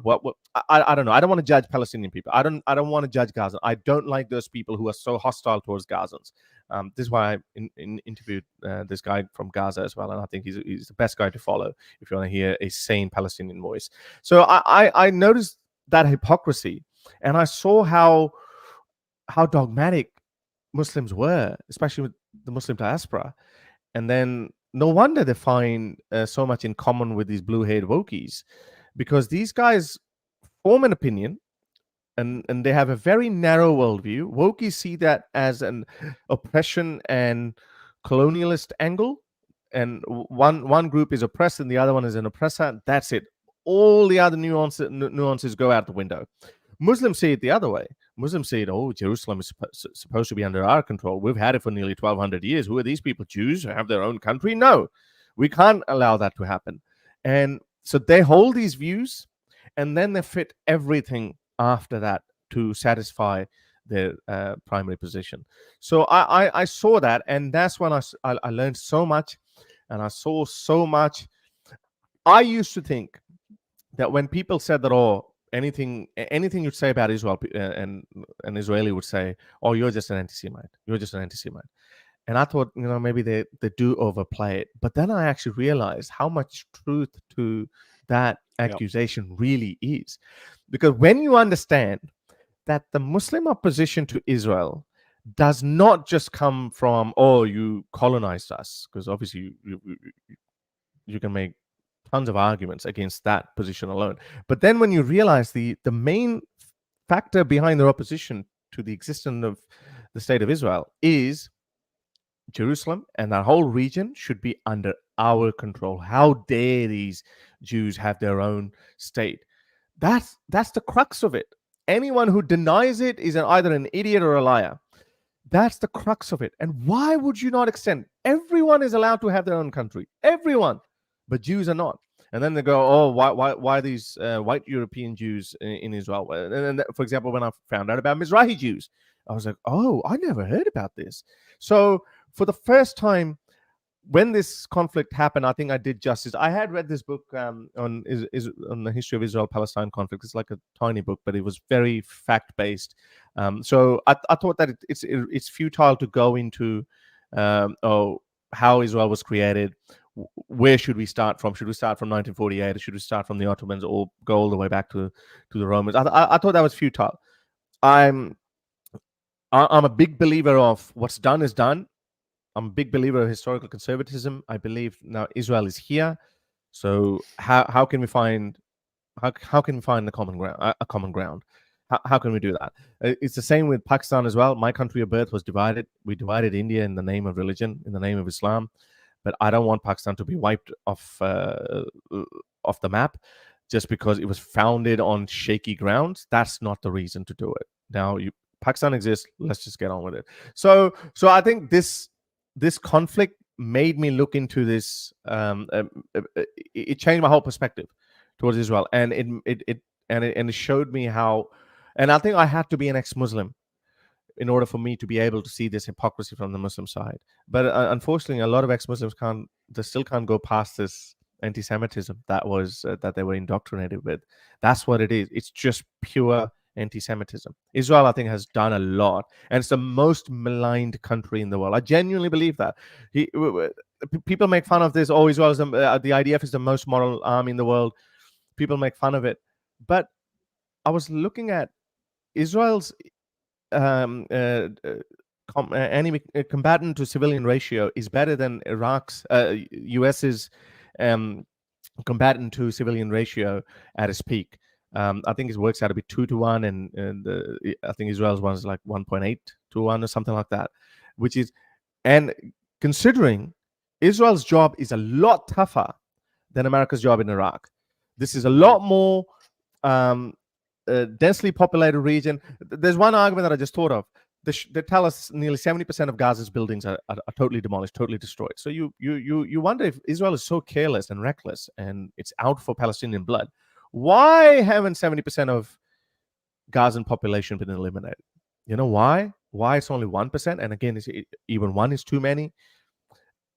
The reason why it's not 70% is because Israel does its utmost best in dropping pamphlets, text messages, phone calls. Hey, we're losing the element of surprise. We know that we're telling you, and now even Hamas is going to run away, but we're still taking the risk because we don't want to kill Palestinian civilians. We just want to destroy this infrastructure, despite knowing that some Hamas fighters are going to escape as well.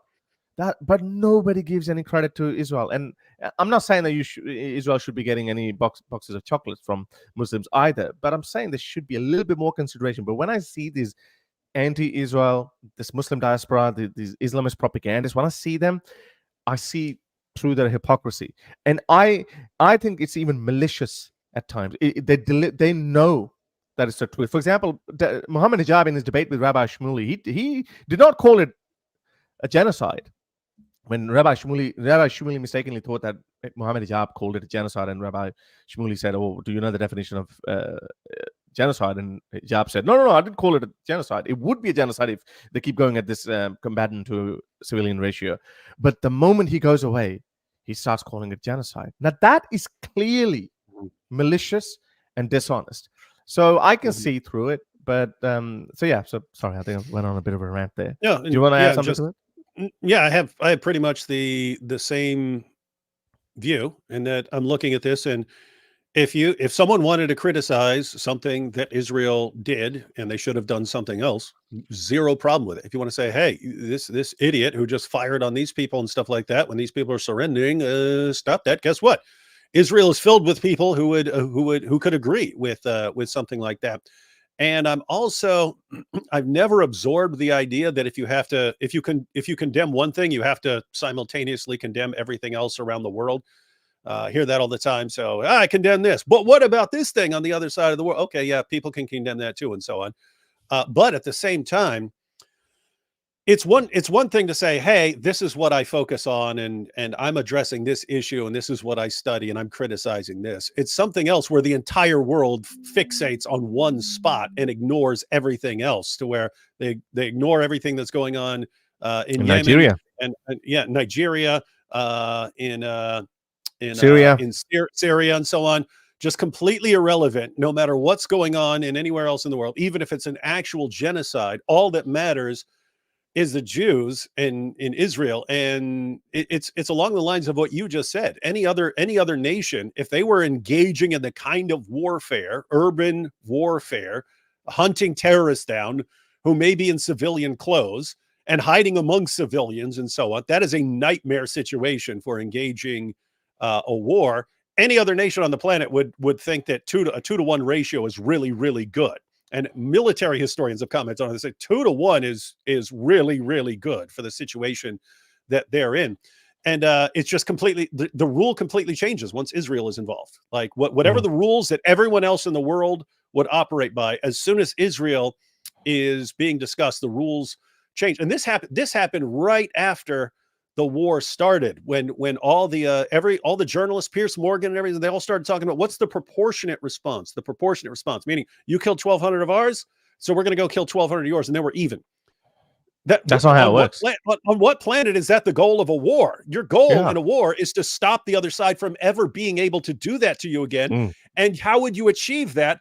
By fighting them until they surrender, and you can impose rules to make sure that never happens again, and they return all your people. Yeah. That would be a common sense goal for anything like this. You've attacked us. We're going to retaliate until you surrender, and we make sure you don't do that again. And oh, by the way, if you've got some of our people, you're handing them over. It's exactly what Israel's doing. Hamas isn't surrendering. They're not returning the hostages. And so Israel, okay, we're going to keep fighting you until you do. Which that would be like common sense what you're supposed to do. Yet if you're a government, your responsibility is to do that for your people.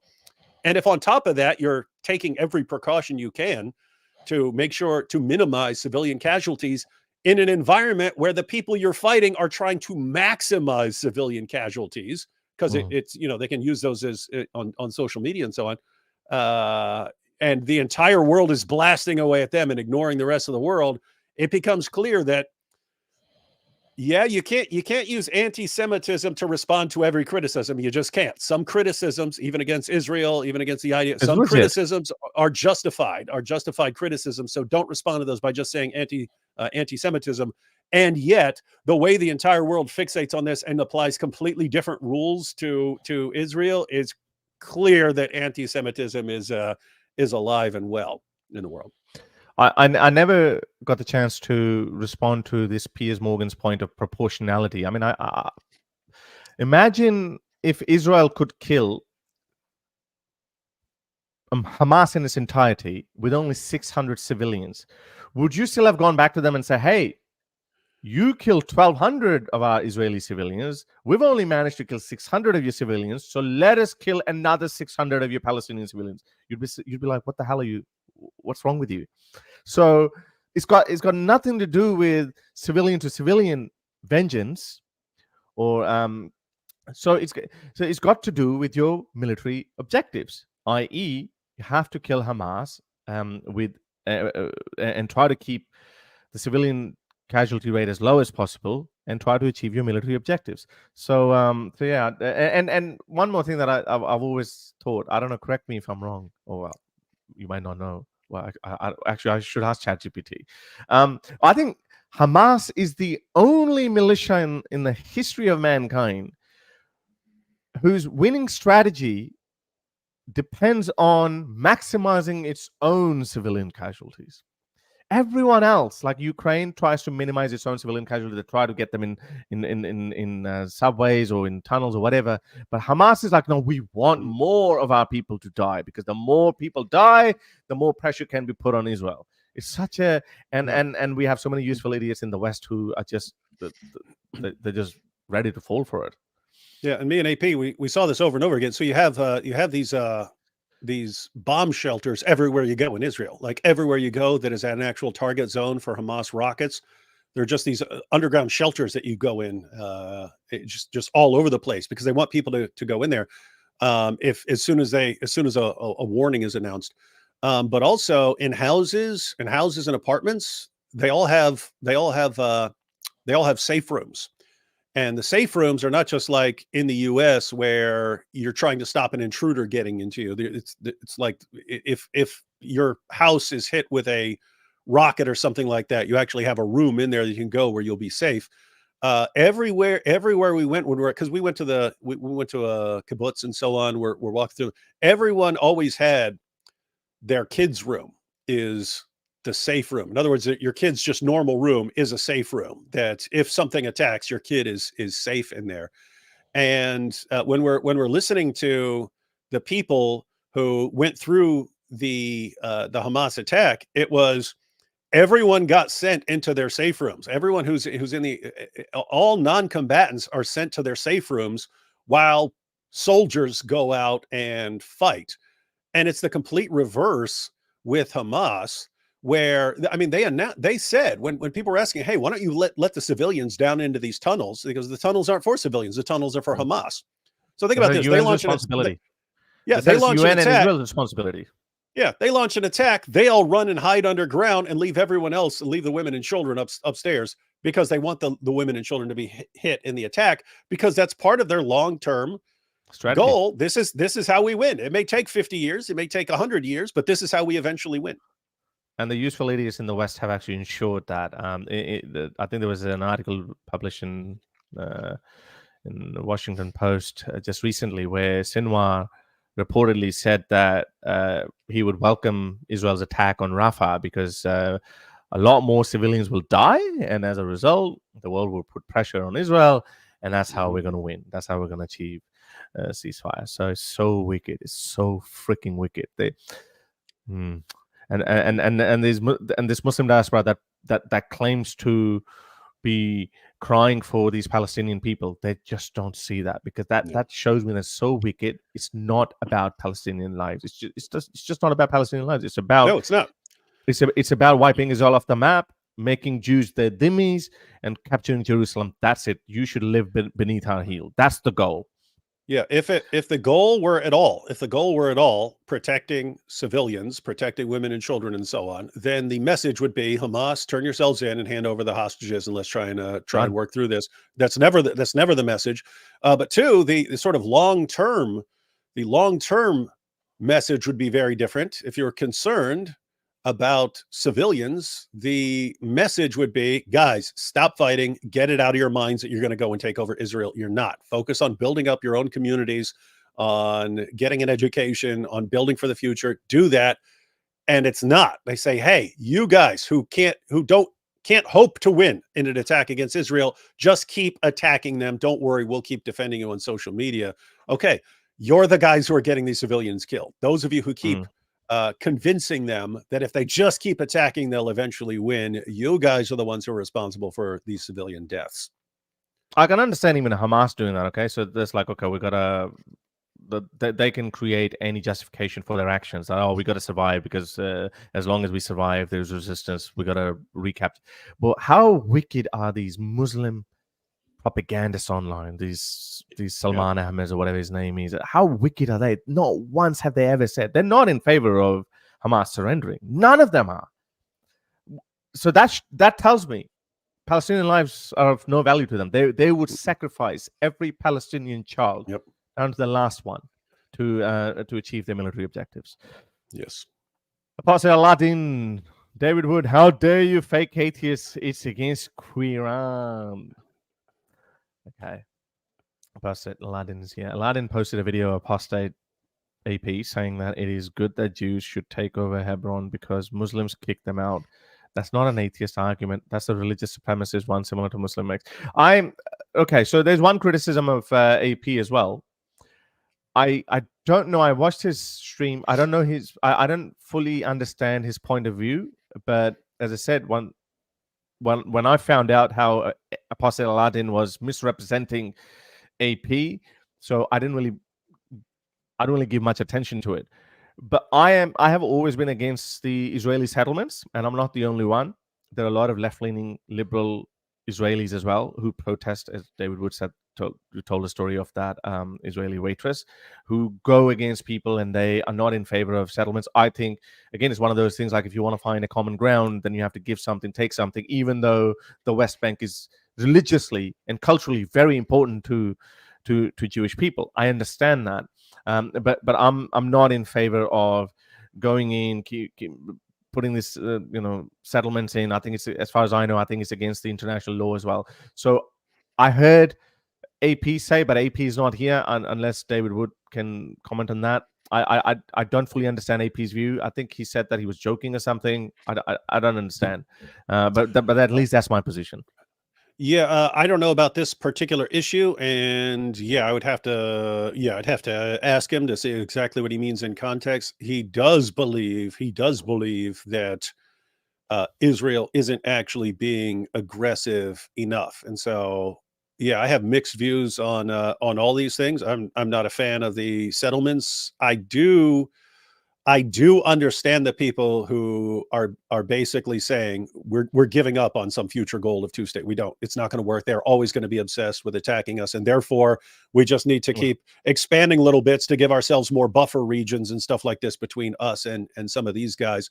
So I understand it. I'm seriously hoping that Hamas fails in such spectacular fashion right now. That I hope that there can be some future state where people say, okay, we give up on the idea. We acknowledge that Israel has a right to exist, and we are no longer going to support terrorist attacks or something like that. And I would hope that you could actually have a functioning society in Gaza or something like that. So I hope for that. But AP is on the it's never going to work situation. So just shove them out, shove the people out, send them to. It sounds like that's what his position is like. So I don't. If that's his position, I don't agree with that. And so yeah, so super platinum. I mean, it ties in. It ties in a bit to pessimism that there's no solution to this. Yeah. I mean, it's like pulling off the Band-Aid. I mean, it's like when I was talking earlier about you could demand a ceasefire right now, and that would save some lives right now. In the long term, that is a horrible message to send, because the message you would be sending to terrorists is, hey, go kill a bunch of our people and then run and hide, and we'll eventually give up. And make noise on social media.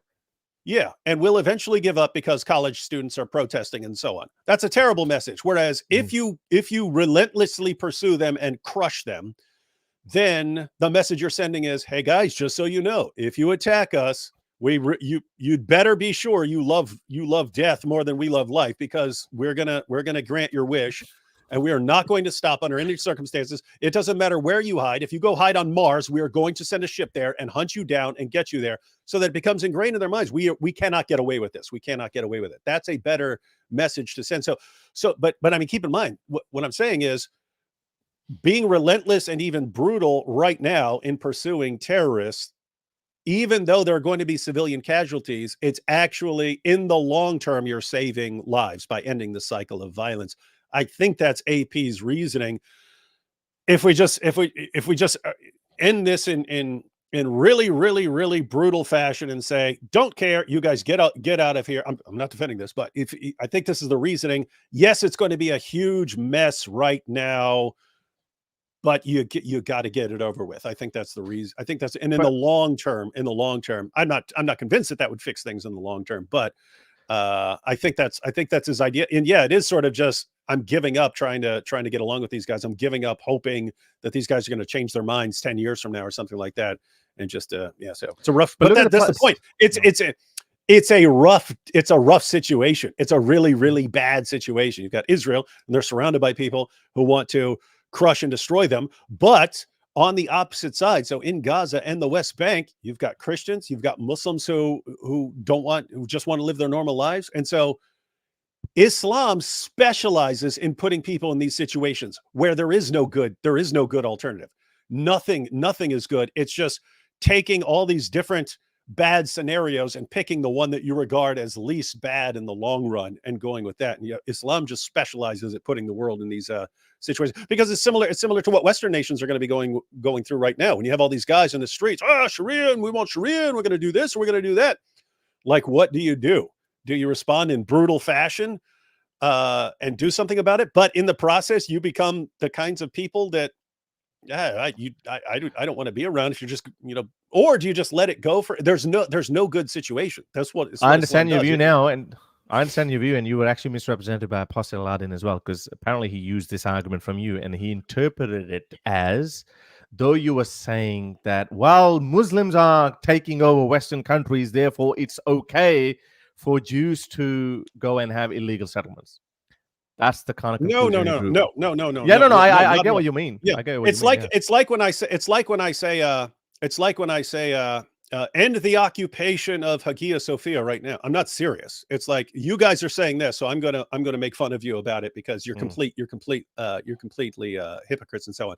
So yeah, when I say, when they say, it makes no sense for Jews to move into an area until they take it over. Okay, well, isn't that what you guys brag consistently about doing? So why the hypocrisy? But yeah, I'm not saying that as a defense. Yeah, but I think you guys already established in your last stream that this guy has comprehension issues. By the way, that was one of the funniest streams I've ever had. I think it went on for like 4 hours, and I listened to it in 1.5. Your imitation of AA. Some of the jokes of your discretion. That's absolutely hilarious. Can you give my audience some viewer discretion, please? I don't remember what he sounded like at all. It's funny that was- you actually said. It's actually funny that you said that, and then when AP played that, and then you went back to your original voice that you had assumed he would have, which was actually nothing like his voice. Oh, did But I? it was funny Yeah, that's regardless. Yeah. Anyway, I want to talk to you about your psychopathy as well, but I'm sorry, I've just got some super chats. I'm just going to quickly go through them. And Ellen is saying, I agree. I also needed evidence. I would investigate the evidence for past supernatural events, not just wait for an experience to happen. Sorry, Eleanor, I don't know how one can do that. Like, I'm at some point, I'm just going to have to take someone's word for it. I have to see it to believe it. Yeah, sorry. Yeah, and the issue here would be, as far as if you're thinking in like Bayesian terms, where you've got the prior probability and then you bring in the evidence, and so what's the new probability? How you assess a past miracle, so the resurrection of Jesus or Jesus walking on water, is going to have a lot to do with the prior probability you assign to miracles. And so if you've been examining the world your entire life and you've seen no evidence of miracles, then that's playing a role in how you're looking at past miracles. In other words, okay, well, all my experience. So this is like Hume had some problems in his argument, but the gist is you have a lot of experience against miracles, and therefore when you examine one, you should be taking that into consideration and conclude that it was all made up. But so as you're pointing out, suppose you saw a miracle, or suppose you knew someone and you talk to this person that you really trust. This person says, me and my three friends, we all witnessed it, and here we all are. That might change what you assign to the prior probability of a miracle happening in the past. And you might actually think, oh, okay, well, if there are people like around right now who are saying they've witnessed this, or if I witnessed one myself, if I witnessed something I can't explain, then maybe so anyway, the point is what you observe now does play a role in examining past. But I think it's a little bit more. But I think it's a little bit more deeper than that too, because I am also willing to humble myself enough to think that maybe I was wrong. Maybe I was mistaken in interpreting an event happening around me and mistaking it for a miracle. Whereas the stronger evidence would be the knowledge, this body of science that we have, that doesn't recognize any miracles, although it recognizes some quandaries, some unknowns, but we cannot just call them miracles. So it's a little bit simpler than that. I think you have to open your heart to it, so to speak, especially, as I said, like after my psychedelic experience. Oh, actually, I don't know why I did that. It was a psychedelic experience. It was...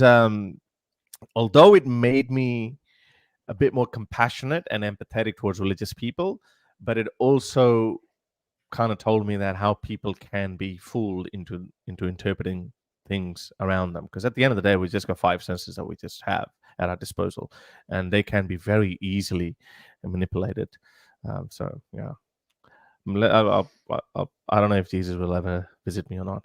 But anyway, Hamas supporters are worse than Daesh supporters. Let me think. Daesh supporters. No, actually, Daesh was pretty bad. They were so bad that even the majority of Muslims didn't even support them. Hamas supporters, I would say, I don't know if they're worse, but I could actually say they're just as bad. I don't know, David. What's your opinion on that? Yeah, tough call. I mean, if I had to, I would think that Daesh were worse, but. Yeah, I would say Daesh was worse. They were really, they were so bad that even Muslims didn't know them. Okay, this guy has been with me for the longest time. David made me leave Islam in 2009 and 10. AP and Harris made me an atheist and now a Zionist. Just wanted to thank all. Wow, we're doing something right. Wow, you're creating Zionists here. I know. So I actually said that in the Urdu sphere, and that upset a lot of people. I said I don't see anything wrong with this term Zionist, because in the modern day and age, Zionist only means someone who believes that Israel has a right to exist. Mm-hmm. That's it. Israel has a right to exist. I have said that if I was in the 30s or the 40s, I may not have supported a religion. A state being created out like that. I may not have supported that. But right now, I'm 100% I'm a Zionist. Israel exists, and it has a right to exist, and it even has a right to defend itself. There's no two ways about it. So I guess that makes me a Zionist, and that's perfectly fine. And the people are like, "Oh, you're a Zionist. Look at him. He must be getting dollars. How can an atheist be a Zionist?" Like, what the hell are these guys talking about? So, as I said, like, anti-Semitism is so ingrained in the psyche of these people, not individually, but on a societal scale as well, that they just can't see past their original point of view. Yeah, and this, that is another example of the anti-Semitism, because I mean, think anyone else in the world. If Saudi Arabia said we have a right to exist and defend ourselves, the entire world would go, yes, yeah. So what? If Pakistan said we have a right to exist and defend ourselves, but wait a minute, you were created by the British evacuating, then dividing up the country and so on. Okay, here we are in the world, and we have a right to exist and defend ourselves. You would agree with that with every country in the world except one, and then suddenly, the most evil thing you can be is someone that says that country has a right to exist and defend itself, and it's like the worst thing you can possibly be in the world. And so, yeah, people got some issues, man. There's so many similarities between Pakistan and Israel. I just thought of another argument that you just mentioned, that the Brits carved up India. You know what? One of the common arguments that Pakistanis use against that argument, they say, "Well, there never was a united India." You know how Zionists say Nice. that? Yeah. There never was a Palestine, which is true. So if you say that there never was a united India, so therefore we could chunk the western part of it, well, you can apply the same logic on Israel and Palestine, but they're so stupid. They just never see any of that. Yeah. And by the way, I mean, the reasoning was similar as well. So you've got the Ottoman Empire. The Ottoman Empire loses World War I, so they lose their caliphate, and then the land of the Ottoman Empire is controlled by the British and the French. The British control the area. Yeah, the British have the British mandate of Palestine. They have to decide what to do with it. After World War II, it's, hey, wait a minute. Some of the leaders down here, the Grand Mufti of Jerusalem included, was conspiring with Hitler to wipe us out. Do you think we could have one little spot of land down here where we're not under the control of these guys who want to exterminate us? Because it seems to preserve lives that we should have a piece of land where we're not under that control. That was the same reasoning with Pakistan and India. It's, hey, wait a minute, you've got a bunch of Muslims and a bunch of Hindus. What are we going to do about this? We can't leave all the Hindus under Muslim control. We can't leave all the Muslims under Hindu control. So let's try and divide this up a bit here, so that there's an area. And guess what? Tons of people were displaced. There were Muslims who were on the Indian side, and so they went over to Pakistan. And some people did stay, but you also had Hindus in Pakistan who said, "We're getting the heck out of here, and we're going down to India." So you had people displaced and so on. And what do you not want to do? You don't want to say, you don't want to say, therefore you guys must continue violently attacking people forever until you get back that place that you had to leave. Guys, these are rough situations. Sometimes land needs to be divided up after wars, and people do the best, and you just got to live with it. You don't live in the past and just say eternal violence until we get our way. World doesn't work like that. What makes Pakistan more atrocious and created in bad faith is the fact that they knew that half the Muslims will remain in India. You know, here they said, no, all the Jews can come to us. You know, like, we'll leave you alone, you leave us alone. But in the case of Pakistan, they knew that half the Muslims will live there. Kamaya Singh, have you read Among the Mosques by Ed Hussein? No, I haven't. Pastor Aladdin is back. Have you read Dragon Ball by Akira Toriyama? I think you're a comic guy. No, I'm not. I'm not a big comic guy either. I'm half Tunisian and half Kurd. I mean comics like X-Men and stuff when I was younger. Not the whatever that stuff is. Dragon Ball? No. Oh. I'm half Tunisian and half Kurd. Both sides go back over 1,000 years. I love it when they say go back to Europe, as if we are all white Europeans. Yeah, that's what they say. That's the common narrative. Like Mizrahi Jews, even I did not know about it. I never paid any attention to any pro-Israel arguments, despite being an atheist for 10 plus years or whatever, and despite being hateful towards Muslims, which was a common accusation. So it's like, hang on, now Israel, no, Israel's definitely wrong. Not going to pay any attention to them, whatever they say. But this event really opened my eyes. Literally any other country in the world would do what Israel is doing, yet somehow Israel is wrong. This is the greatest hypocrisy of the modern world. Yeah, that's correct. Yeah, I mean, seriously, can you imagine if a bunch of terrorists came and took, you know, your daughters and stuff like that hostage, or your baby hostage and so on, and they run and hide, and everyone starts going ceasefire. It's like, what? Immediately, Israel hadn't Yeah. even Instant. Israel hadn't even retaliated, and they started calling for ceasefire. Like, what the hell these idiots were thinking? I think later on, I was reading somewhere they said that they knew that Israel would retaliate, but they didn't think they would retaliate like this. And now all of a sudden, the open air prison, they're showing before and after images. Look how beautiful it was. There were swimming pools, etc. I'm not saying that the life was actually, no, it wasn't as bad as they made it out to be. Gaza's GDP per capita was better than that of Pakistan. so that says a lot. And all of these rich Arab countries and also evil Western countries had been giving this aid to Gazans so they could maintain some sort of life. But people call that occupation. Oh, this is evil, blah, blah, blah. Yes, it's not ideal for Israel to have this blockade over Palestinian territories. But you have to understand, it is just in the matters of security. Israel does not get involved in like what laws are you creating, what are you teaching to your kids. So you have full independence. The only independence you don't have is to import weapons from hostile nations like Iran. That's it. That's the only. And because Hamas keeps on doing what they've been doing, that's why that blockade becomes harsher and harsher. Because if we let in a truck of that is supposed to contain food items, but beneath the crates there are some rocket launchers, then of course Israel is going to become more and more. Israel is going to get tougher and tougher. So, yeah, what these people don't understand, they're not willing to listen, and it doesn't matter to them. Okay, Jasper Paolo is saying, as a Jew, the beautiful thing about Western values, I can be friends with anyone. I can talk in a civil, subjective manner about beliefs with my atheists, Christians, Buddhists, Hindus, and Muslim friends, but can't criticize the latter one. Yeah, that's true. That's true. And I think West is losing one of those golden values as well, as we discussed in the first part, that the intolerance is growing like never before. In our attempts to crush the other side, we're becoming more and more outrageous because we want to rub it in your face and we want to just completely bury each other. And it's just making a very brutal society. Okay. Sorry, David. I know you got to go, but I'll just quickly wrap this up. And I don't have to go. Oh, beautiful then. Okay, well, we have okay. David Wood, ladies and gentlemen. Keep sending the super chats, and I'm going to have I've got some really interesting questions for David as well.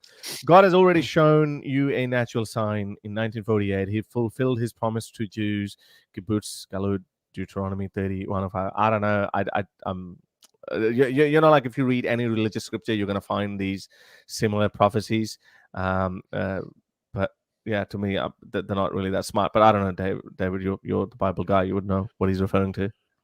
Well, and I mean, some of these you could always say they were like deliberately fulfilled. In other words, if you have a prophecy about returning prophecy. if you have a prophecy about returning to the land, and that's always in like the minds of Christians and so on, and then they support the return of Jews to the land or something like that. So the point was you wouldn't. I mean, I have to say, because I've never been interested in like end time stuff and so on, that has changed a bit recently. It's like if you go back, there are all these prophecies about Jerusalem and all the nations being gathered for war and stuff. It's like, gosh, it really looks like that's. I mean, this is talking like thousands of years ago, and it's kind of looking like that. With that said, yeah, that doesn't mean you would have to look at a prophecy about returning to the land and say, therefore, that's a miracle. There can be other explanations. But this would come down to, if you're looking at it in a context where you're thinking of God's providence and so on over these issues, that would make sense. If you're an atheist and looking at it as from a skeptical perspective, that probably wouldn't be terribly persuasive to you. Yeah, none of them are. I can see Muslims quote these predictions or prophecies so vehemently, try to convince atheists who are skeptical in nature, and they show us, for example, Muhammad's prophecy of like, oh, there will come a time when bare feet Arabs would build tall buildings, and look, they just built Burj Khalifa, but they forget tall buildings. But they exclude the next part that sex slaves would be giving birth to their masters children. It's like, well, hang on, we don't have any sex slavery anymore. Thanks to the Western world order, we've completely abolished it. So, but Yeah, Muslims exclude that part. some of the prophecies can't even be fulfilled anymore because places where like Dul Kalasa is going to have the women marching around with their buttocks exposed and so on, and that place was Twerking. destroyed. It was it was destroyed. We got Nicki Minaj. So you'd have to say no, paganism is going to return. They're going to rebuild it, and then they're going to restart these pagan practices and so on. So yeah. Yeah, but how do you respond to those prophecies when they just simply turn around and say, because they're so vague in nature, they just turn around and say, well, maybe it hasn't happened yet. It's going to happen. I'll give you a couple of examples. Like, for example, there's Ghazwa Hind that Indians are very concerned about. There's only one hadith about that. The people who stand with Jesus near the end times, and people who will conquer India will go straight to heaven. And some non-hawkish Muslims, some softy Muslim scholars, they say, well, that's already happened because India was invaded in the 7th century, 8th century, 8th century, I think. And then that's it, it's done. That prophecy has already been fulfilled. But some people say, no, it wasn't fully conquered. Look at this, modern state of India is still here, so it's going to happen. And that's how hawkish ones, they try to galvanize Pakistani Muslims and say, and this is one of the reasons a lot of Pakistanis believe that one day we're going to conquer India, it's going to be underneath our feet because our dearly beloved prophet has already said it. So that's, you can twist these prophecies any which way you want. How do you respond to them when they say, well, it hasn't happened? Well, they're correct. And that's why I pointed out there are examples where it doesn't look like it could possibly happen. If a place was completely destroyed by Muslims towards the end of Muhammad's life, and his prophecies about the end coming when something's going to happen at this place with all the pagans there, and there aren't any pagans there, and the place was wiped out, it's like, how does that, apart from rebuilding it and restarting the paganism, how can that prophecy actually be fulfilled? So there are examples like that. But along the lines of some of these being able to interpret them in different ways, I saw there's a clip from Yasser Qadi, which was from a few years ago, but he points out that so in the Quran over and over again talks about the children of Israel and Allah ordering the children of Israel to go take the land and so on. But then it says that, the Jews broke their covenant, they're disobedient. And so Allah gave them these two punishments. And there's disputes among the Muslim scholars about as to what these punishments were, because if you're talking about being taken off the land, that was with the Babylonians? Assyrians, the Babylonians, and the Romans. That happened 3 times. So what are the two? And they'll have disagreements. But Yasser Qadi was saying he's lumping all three with the Assyrians, the Babylonians, and Romans together as one, and the other one is a future punishment. And he said this he believes this refers to Muslims wiping Israel off the map. It's just interesting. There's like, this guy's a popular Muslim speaker, and it's we're gonna go wipe these Jews out. Yeah, there's those 2 verses. I was actually going to bring that up because obviously I looked into it as well post October 7th, because a lot of Muslims were using that. I was like, when you actually read those verses, they're so freaking vague. Yeah, you're right. Like, are they talking about the Babylonians? Are they talking about Nimrod or the Romans? What time are they talking about? So it doesn't make any sense. You can just retroactively fit them anywhere you want. Yeah, I've already done that. Okay, Blue Moon is saying, what does RU mean? Right under? Right wing? War, no protesters in front of Russian businesses. Uganda. Oh, it might be a emoji. Uganda, no protesters against all black people in the USA. Okay, war, no war protests in front of Russian businesses. No protesters against all black people in the USA. Hamas abuse and unalive. I'm really struggling to read them. Did you get them? Are you getting the point? Hamas abuse. Yeah. So the point here is you've got Russia-Ukraine a Russia-Ukraine war. So the Russia-Ukraine war, you don't have people going and protesting in front of Russian businesses around the world. So it's more calling out the hypocrisy and double standards. There are things going on in various parts of the world, and you don't say, we need to go after every Russian business and so on, but they will go after any business owned by Jews. Yeah, no Jews, no news kind of thing. I think that's what it is. Yeah, you're right. Absolutely, 100% Blue Moon. I think this is so obvious. Anyone who has an iota of integrity, intellectual integrity, can actually see that. But all I see is that from these people, all they make are is just emotional arguments. These are emotional arguments. Yes, these events are not easy. I've said it numerous times. That's not easy. If someone looks at those terrible videos of people being blown up, including children, it's not easy for anyone. But I think there's another downside to that. These guys have done it so much purposefully. And I know a lot of these videos turned out to be fake as well, but I don't comment on them because I can't verify that. And if it turns out to be real, then I think it's great disservice to those people who have actually suffered.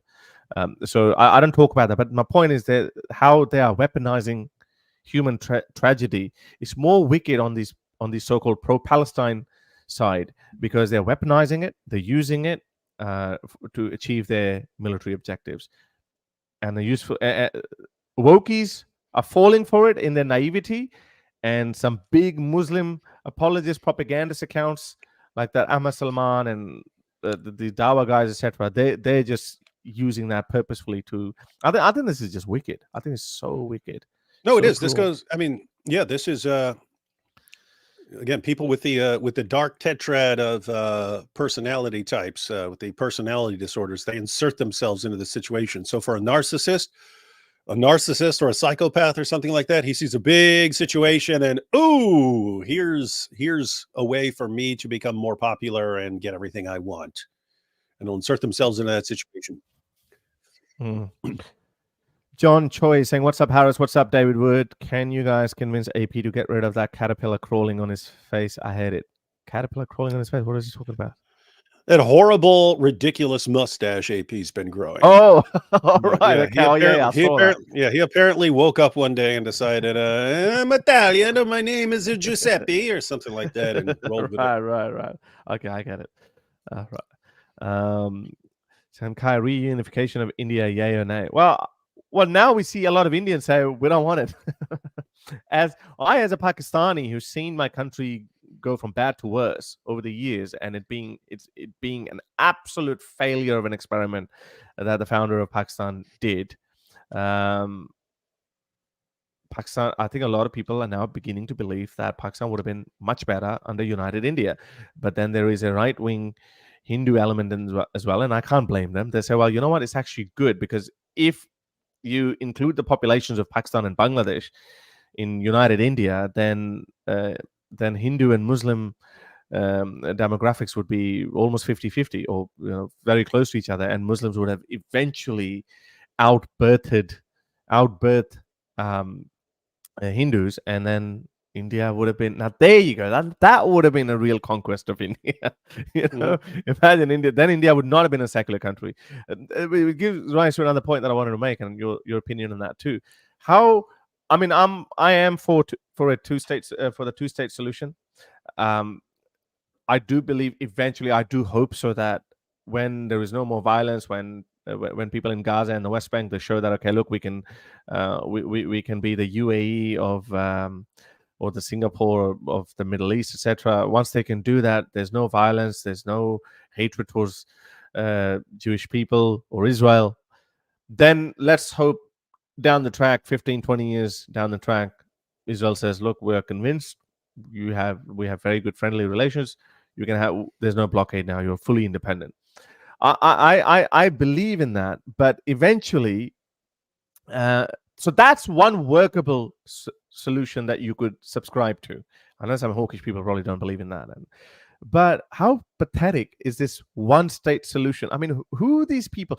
These people who believe, like I'm talking about propagandists, yeah, they have a huge voice now, like, and we have seen their real-world impact, like these Ahmed Suleiman and Mohammed Jabs. Their popularity just tripled, quadrupled post this conflict, and they have basically led this onslaught against Israel or against the Western world order.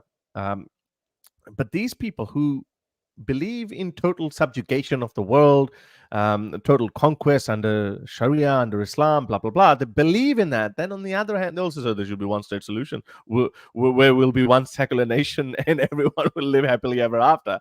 Excuse me. Are there do you have any Muslim countries that have a good track record of showing that they can sustain secularism? Turkey was the only one, and we can all see what's happening to Turkey.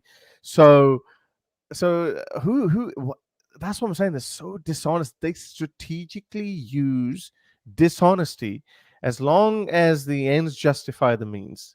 But the other way around, I always get it wrong. But yeah, what is your opinion on that? Like, I mean, it's so dishonest for these very people to tell us that, hey, one state solution is fine. We can just be secular people.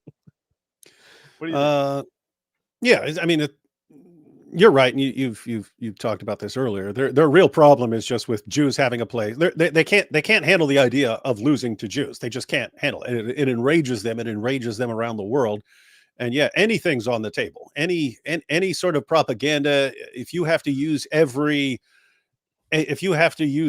civilian in Gaza and get that person killed in retaliatory strikes, then you just have to do that. If your end goal is not letting the Jews have a spot.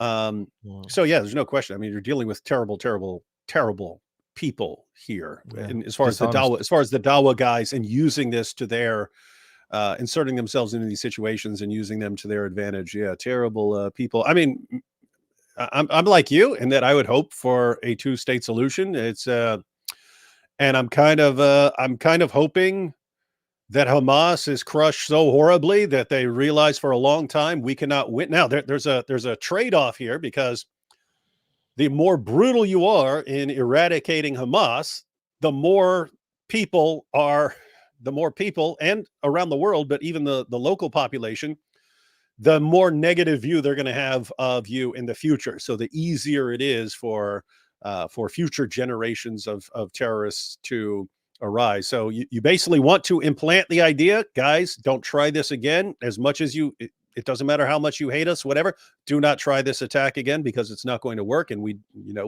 if we have to keep bombing you down to rubble, then we will. We don't want to. So there's that. But I'm thinking of it in terms of like a combination of factors. It's, on the one hand, Israel needs to crush Hamas and make sure future generations of terrorists understand you are not going to get away with this. It doesn't matter how much college students scream or how many businesses are protest. It does not matter. We're coming to get you, and we're not going to stop until we actually get you. So there's that. But I hope that we can, over time, continue shaking people's confidence in the prophecies of Muhammad. And it would be good if we ended the Islamic religious obsession with taking out the Jews. If that was diluted enough to where they just gave up the idea, and we don't have to go and conquer Israel. We could just live our lives. I'd love to see that. I don't know that we're going to see that, but anyway, that's the hope. Crush Hamas now. We continue doing our work, getting people to stop thinking that this is, they have to do this because if it's part of Islam, they have to go after the Jews. That will just have to wear down over time. I'm just going to give you an opportunity to save yourself from some unfair, dishonest criticism, because you just said that brutally crushed them. And people like Apostate Prophet would say, Hamas. Yeah, but what they would say is that, what do you mean by that? Because Israel is trying to brutally crush them, and in the process, 30,000 people have died. Do you want 40,000? You want 50,000? So just elaborate on that, just to crush that dishonest criticism that's going to come your way. Yeah. So Hamas, again, the message you send to Hamas right now cannot be, if you send this message, it is disastrous for all future generations on all sides. Disastrous for Israel. It's disastrous for the Palestinians. It's disastrous for everybody. If the message you send is, hey, you kill a bunch of our people, run and hide, and then we'll eventually give up because of international pressure, and we'll just give up and we'll stop coming after you. That is a horrible, horrible, horrible message. And that's what I hear so many people calling for. Just call for ceasefire. Okay, that would be disastrous. If there was a ceasefire right now and Israel stopped and said, we've done enough damage, the message is, go kill a bunch of people, then run and hide in tunnels, and we'll give up. And then you could come out and do some more terrorism. That's a disastrous message. So as far as Hamas, this is not me.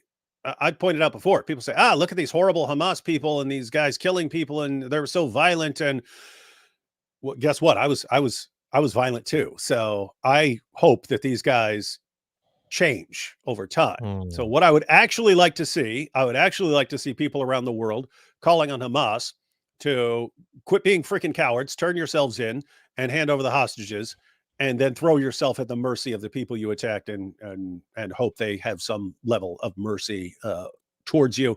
But you're going to be punished.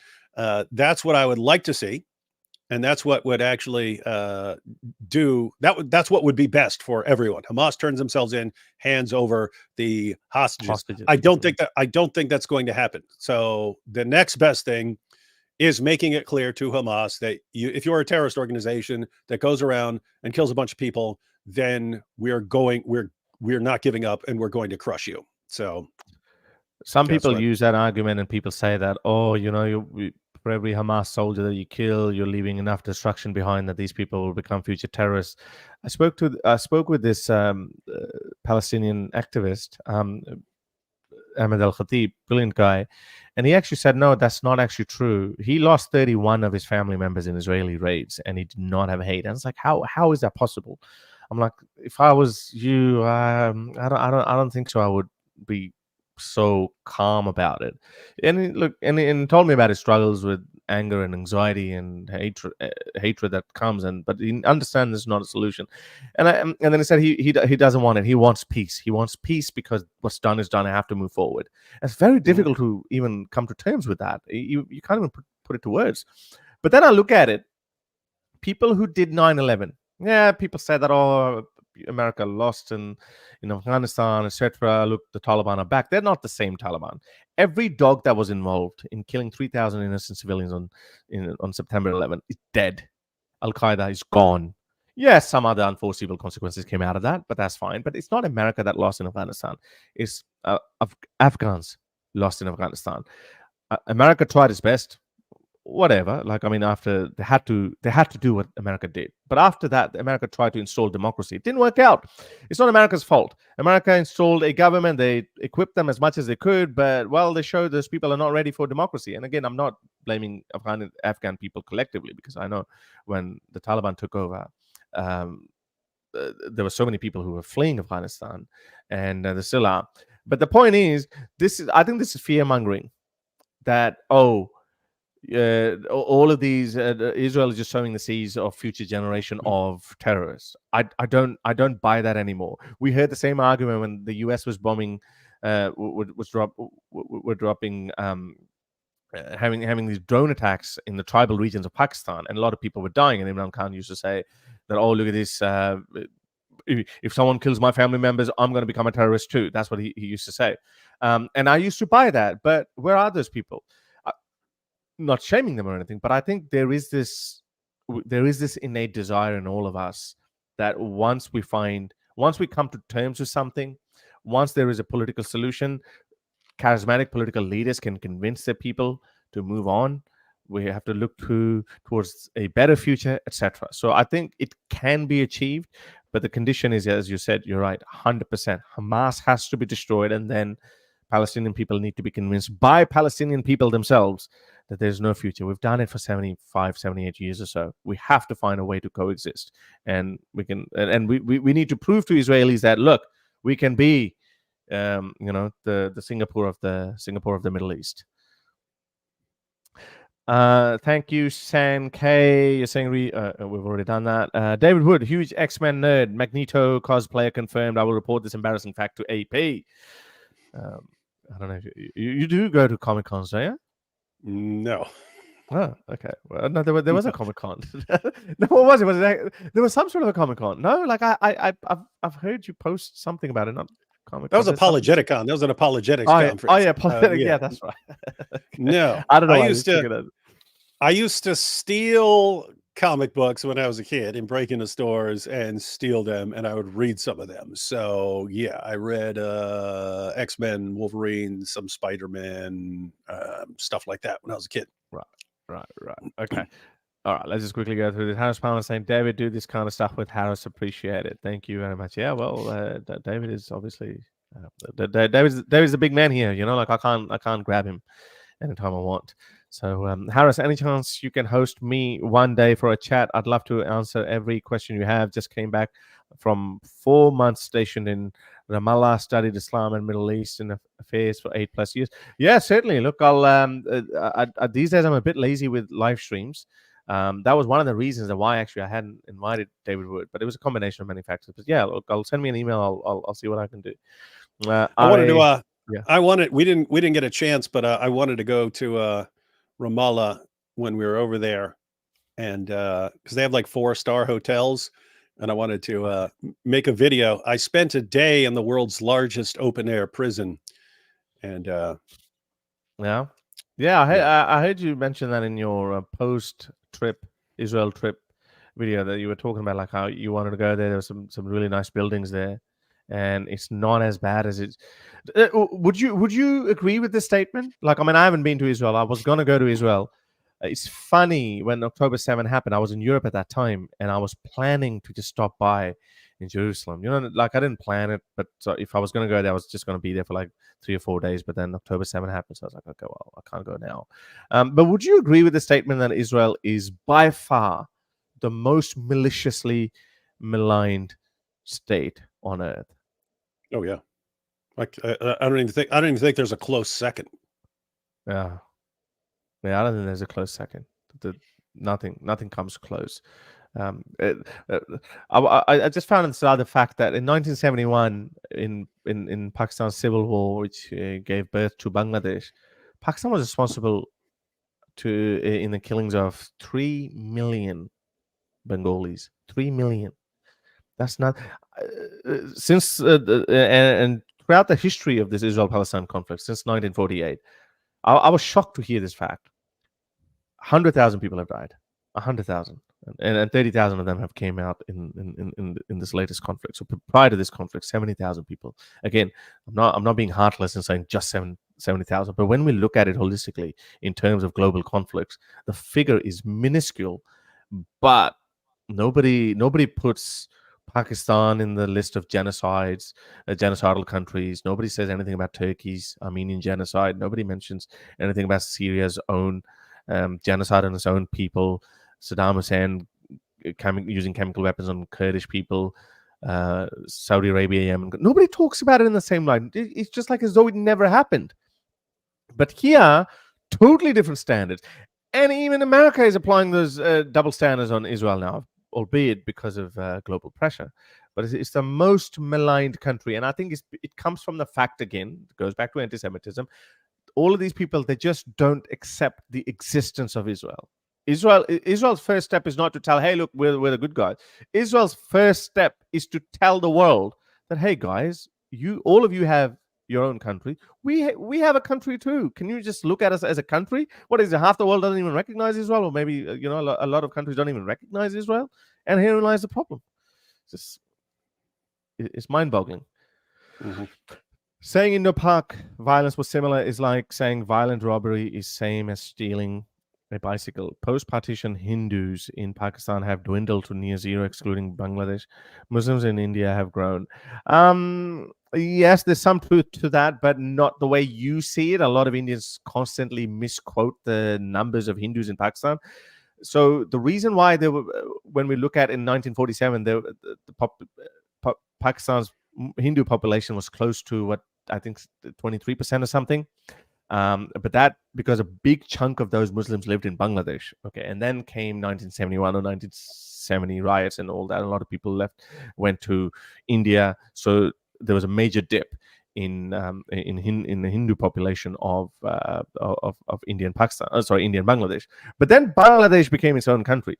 So the number of Hindus living in the western part of Pakistan, they've actually grown in number, in literal number. The percentage has remained the same. So in 1947, Hindus in West Pakistan was still about 2%, and they're still about 2%.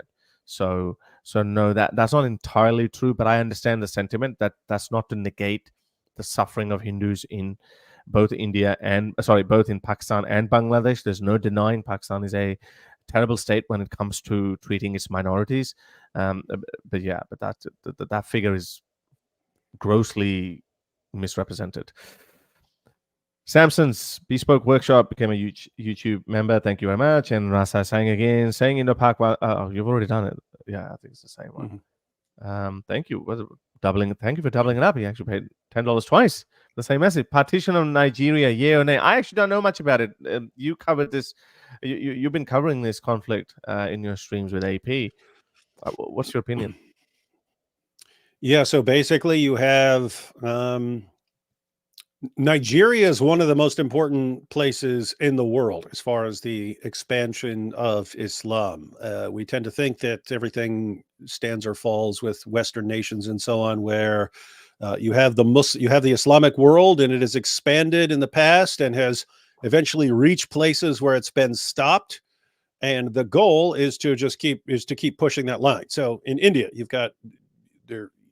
You can go to places where you've got majority Muslims on one side of the line and majority Hindus on the other side of the line. The Islamic goal is to keep pushing that.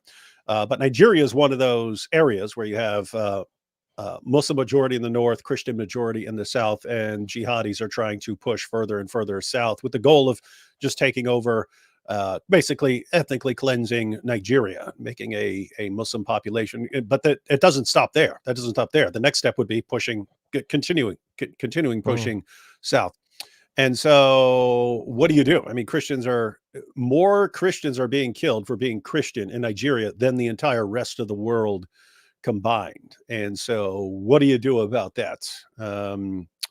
Yeah, I would. Yeah. I don't see another solution apart from Islam just taking over. I don't see another path other than like dividing it up and saying, hey, if you're Muslim, stay over on that side of the line. If you're Christian, over here, and we're going to have North and South Nigeria or something like that. It's weird because I don't like, hey, this is what has to be done. Like I don't call any shots here, but I don't see any other way forward unless Islam just stops doing what it's doing. So, which is not going to happen. But I have a question. So, I have a question, follow-up question on that. Is we know that the West became civilized post Second World War, or even before that, there was this Industrial Revolution, etc. So, but before modern times, Christianity matched Islam aggression for aggression, and but then they leapfrogged everyone else. They became industrialized, and then the era of colonization came, etc. But why in parts of Africa it's only Islam that's violent, and African Christians have also lost the tendency to protect themselves or be. I mean, you'd imagine, like for example, in the Dark Ages, when Muslims were invading Christian lands, Christians were fighting back. Otherwise, they would have been destroyed. So why in Africa we see Christians are not as? I mean, why can't they match Muslims? Well, it's going to depend on the area. It's going to depend on the area because you do have violent Christian militias and so on in certain areas. It's going to depend on what the people's background was in the area. But I mean, in Europe, you have Christianity for 3 centuries in Europe, and it never crosses a Christian's mind to be violent. Very common for Christians to be pacifists and so on. Then you have the Roman emperor says, hey, I got a vision of a cross and it's telling me conquer by this. And so conquer by the cross. And so then you end up with a Roman Empire / Christian hybrid entity. In other words, it's not Christians decided one day, hey, we're going to be violent and expansionistic. It's the Roman Empire, which was already violent and expansionistic, adopts Christianity. And so now you have both of these elements. You have Christianity and you have the Roman Empire is the way you run your countries and you run your empires. And so that's what you had. So for a while you have this hybrid thing, and you had a Christian influence. You also had a Roman Empire influence, but it's not from within Christianity that you get the idea, hey, we have to go around violently subjugating or crushing our enemies or something like that. You don't have that anywhere in Christianity emerging from it. You have human beings who are involved, and human beings can have all sorts of different views on things. And so yeah, you had that pretty early on. So in the 4th century, you get this Roman Christian hybrid thing, and then you watch that over time eventually start breaking down into different nations and Christians wrestling with these ideas and so on. And a lot of the responses where, if you have the Ottoman Empire invading, it's probably going to make sense to you to say, no, we need to be on the fighting side of these things, because Christians, whatever bad things you want to point to and say, hey, you shouldn't have done this, or you shouldn't have done that messed up thing, or look what you did during this crusade, that was messed up. As many of those things as you can point to, it is interesting that they always seem to understand whatever else happens, we're not going to be controlled by that. We are not letting that take over. We're not letting that take over Europe. We're not doing it. And so that doesn't happen until now. Now's where we need as much of that to come in here to Europe as possible. Right. Okay. Awesome, man. Where can I find your email? I think this is my email. Just that's my email. Send me an email there, and we'll go from there. Okay, what's the other one? Okay, there's a couple more. Shift saying new atheists are ridiculous. They keep changing every 2 years. Such a waste of life. Oh, look at this. You don't get extra. You don't get any extra brownie points for being more compassionate. I've been an atheist for nearly 17 years, and as I said, yeah, I said I think that my psychedelic experience a couple of years ago probably made me a little bit more empathetic towards religious people. So I don't know. I think that's a good thing if you grow as you get older. Like when I became an atheist, I think this is going to happen more and more. I've seen a lot of people who are very hostile towards religion. Anyone who's not an atheist 15 years ago and so on, and they've mellowed out quite a bit. But keep in mind, the new atheism was a new thing. I was an atheist in the 1990s, and atheists back then, it was pretty normal for atheists to be like, hey, yeah, you guys may be benefited by this. We don't need that. The rest of you may need that. And so that's great for the rest of you. And that's totally fine. Then you got this hyper aggressive thrust. But I don't think that's going to last. And I think, with Ayaan Hirsi Ali, I don't think you guys are too far apart, because when you listen to what she said, it doesn't sound like a Christian in any normal Christian definition. It's just, I've been significantly influenced by Christianity, and I think a Christian component in society is maybe actually good for standing against communism and Islam and stuff like that. And so maybe I shouldn't be, but I've seen Richard Dawkins, it was back in 2012 when he said he had mixed feelings about the decline of Christianity. He said, because I think it may have been a bulwark against something worse. In other words, did he say that? As much as I definitely missed that. Did he say that? Wow. Oh, wow. Yeah, that's good then. My intellectual hero. I because I was worried that he wouldn't agree with this position that I'm having now, but yeah, that's good. I think that's very good. Yeah, this goes into human beings. They will zero in on something, some aspect they don't like, and want to do away with that, and not think about what else that is doing. And so we were talking about Saddam earlier, right? We had the mentality, hey, get rid of Saddam. Get rid of Saddam. He's an evil tyrant. Guess what? I agree. I do not like Saddam. Horrible Stalin wannabe. Not a guy I would ever. Would not like that dude. But so we think, hey, get rid of that guy and things will improve. Well, what else was Saddam doing? The jihadis were terrified of him, because if you mess with Saddam, there's going to be tanks rolling into your village the next day, and you don't want to deal with that. So he keeps them all terrified. So when you're thinking, let's get rid of Saddam, you need a plan also. What else is he doing that is actually beneficial to the area? Because we need to be able to replace that function. And so, but we're not thinking of that. We're just thinking, bad guy, get rid of him. And so we get rid of Saddam. We try to make like a Western government. But guess what? The terrorists aren't scared of the new regime the way they were terrified of Saddam. So they start blowing up each other's mosques, and we're wondering, why are these guys blowing up each other's mosques? What's going on here? Well, they wanted to blow each other's mosques up. They were just scared of this guy. And now they don't have a guy to be scared of anymore. And so they start blowing up each other's mosques, and the new government's going to stop them. Now you get ISIS. And it's based, they were there. The people were there. It was already there. They were just, they couldn't do what they wanted because they were terrified of some other guy. But we're always like that. And you see this in the history of like invasive species, like to be in Australia and say, hey, you know what we need down here? A rabbit. Let's bring rabbits down here. And it destroys the ecosystem. But it's like that with, you take something, so you can not like, let's say Christianity. And here are the things I don't like about Christianity, but it should be you're thinking, is Christianity doing other things that are actually beneficial? And maybe I need to figure out what, if I want Christianity gone, I need to figure out how I'm going to replicate those things. But that question was regularly asked. But that question was regularly asked back in the heyday of Hitchens and Dawkins and Sam Harris. That question was regularly asked, but we kind of assume that, okay, we've already worked out, why families are important, why we should be kind and nice to each other. We've already worked it out. So even if Christianity told us to be nice to each other, or other local cultures, whatever, with their special certain side effects, but we've already worked out the good bits. So we can take the good bits from our culture, from our traditions, and then throw away the bad bits and severely damage it to a point where it can never make a comeback, and then we'll be fine. Everything will be fine. But again, I think that is something. Yeah, of course, it didn't work. But my point is that we could never anticipate that. I don't think anyone could have anticipated wokeism the way it kind of appeared. Oh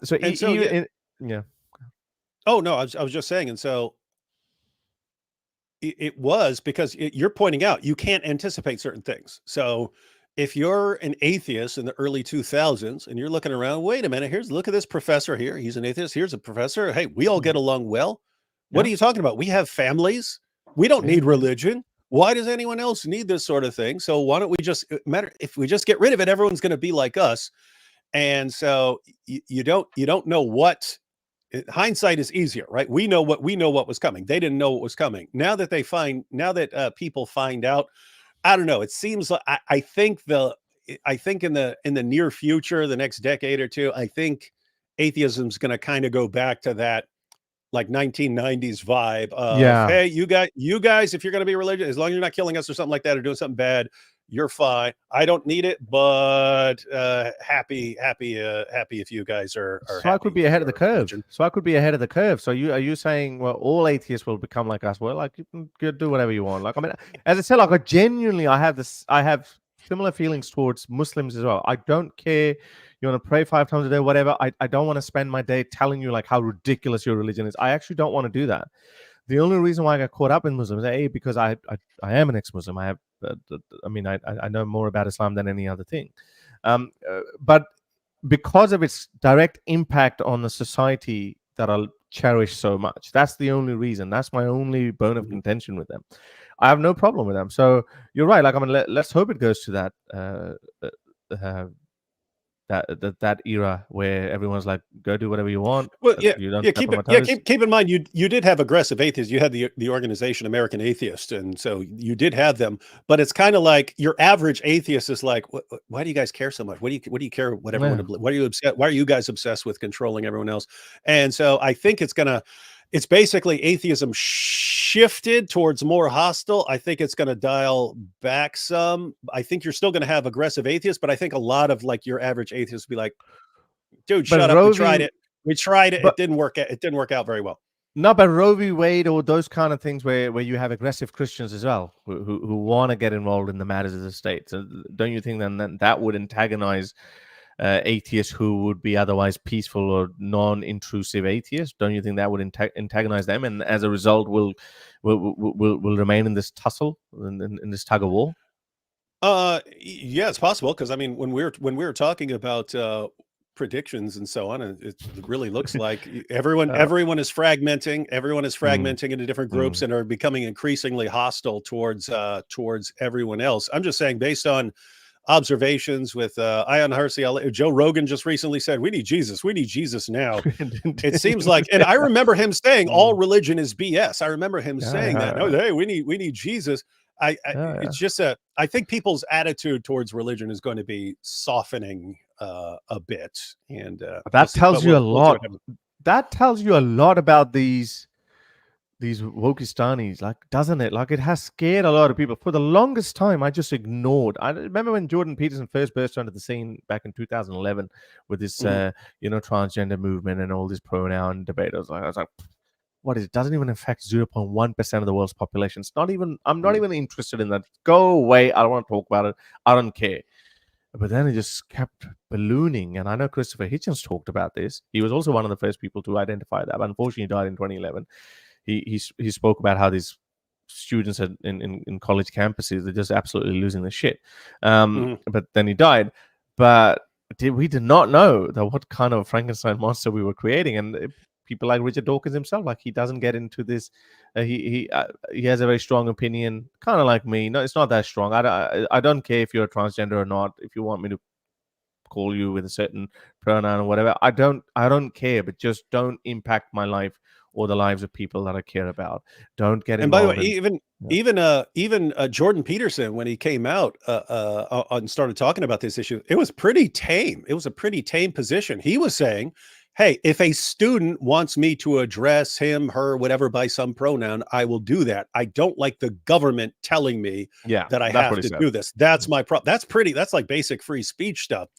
But yeah, then you look at what it morphed into, and yeah, I don't know. It all looks like group dynamics to me. With once you here's my group, and you say, no, actually I have a problem with this, then, oh, well, you have a problem with this, but everyone has to agree with us, and then they push each other, but they grow increasingly extreme as the further they push each other apart. Yeah. Okay, Harris, are you Pashtun? If yes, it's true that it's passed on from the previous generations that they are Bani Israel before moving to Afghanistan. I'm not, but Nuria Khan is, so she might give you a bit of a history on that.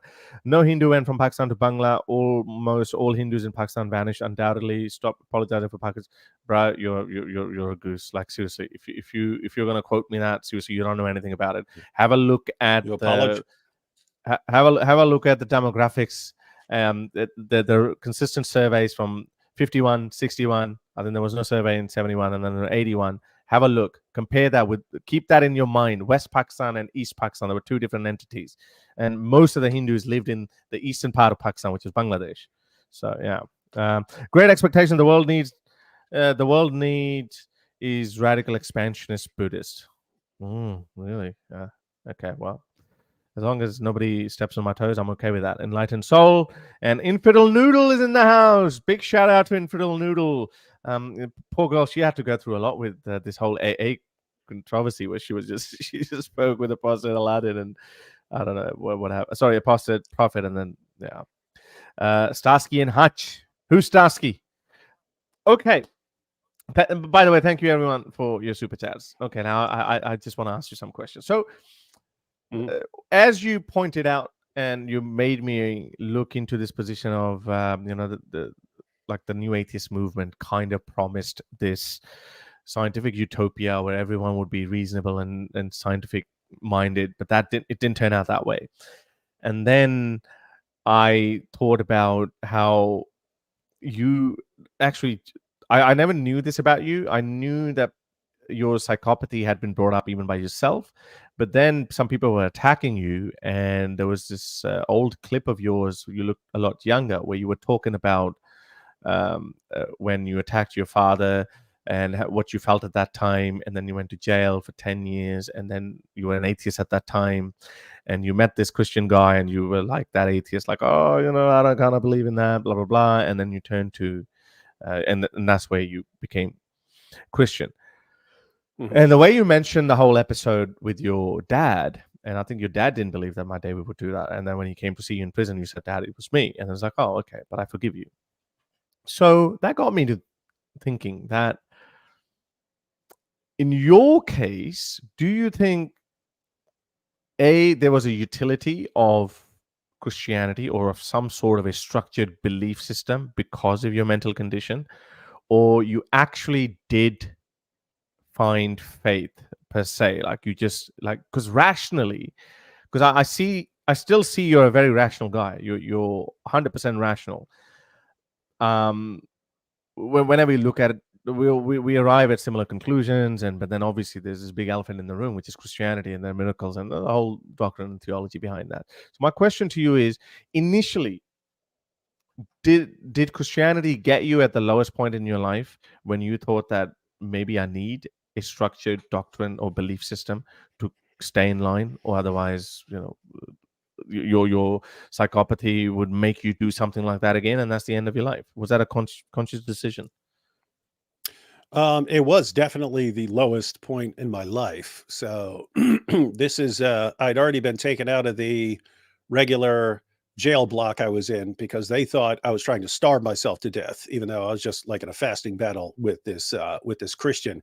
But I became obsessed with fasting. I don't mean like Ramadan fasting where I'm gorging myself. I mean, the first time I ever fasted, I went 10 days on nothing but water, and then I ate for 2 days, and then I went another 10 days on nothing but water.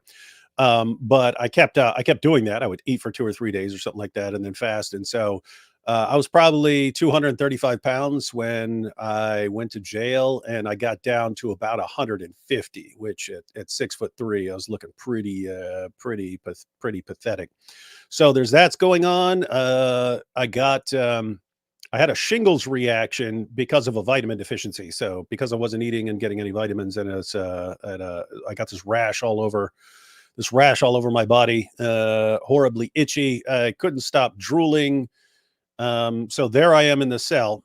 And yeah, it did play a role in the sense that it wasn't, hey, let me believe in something.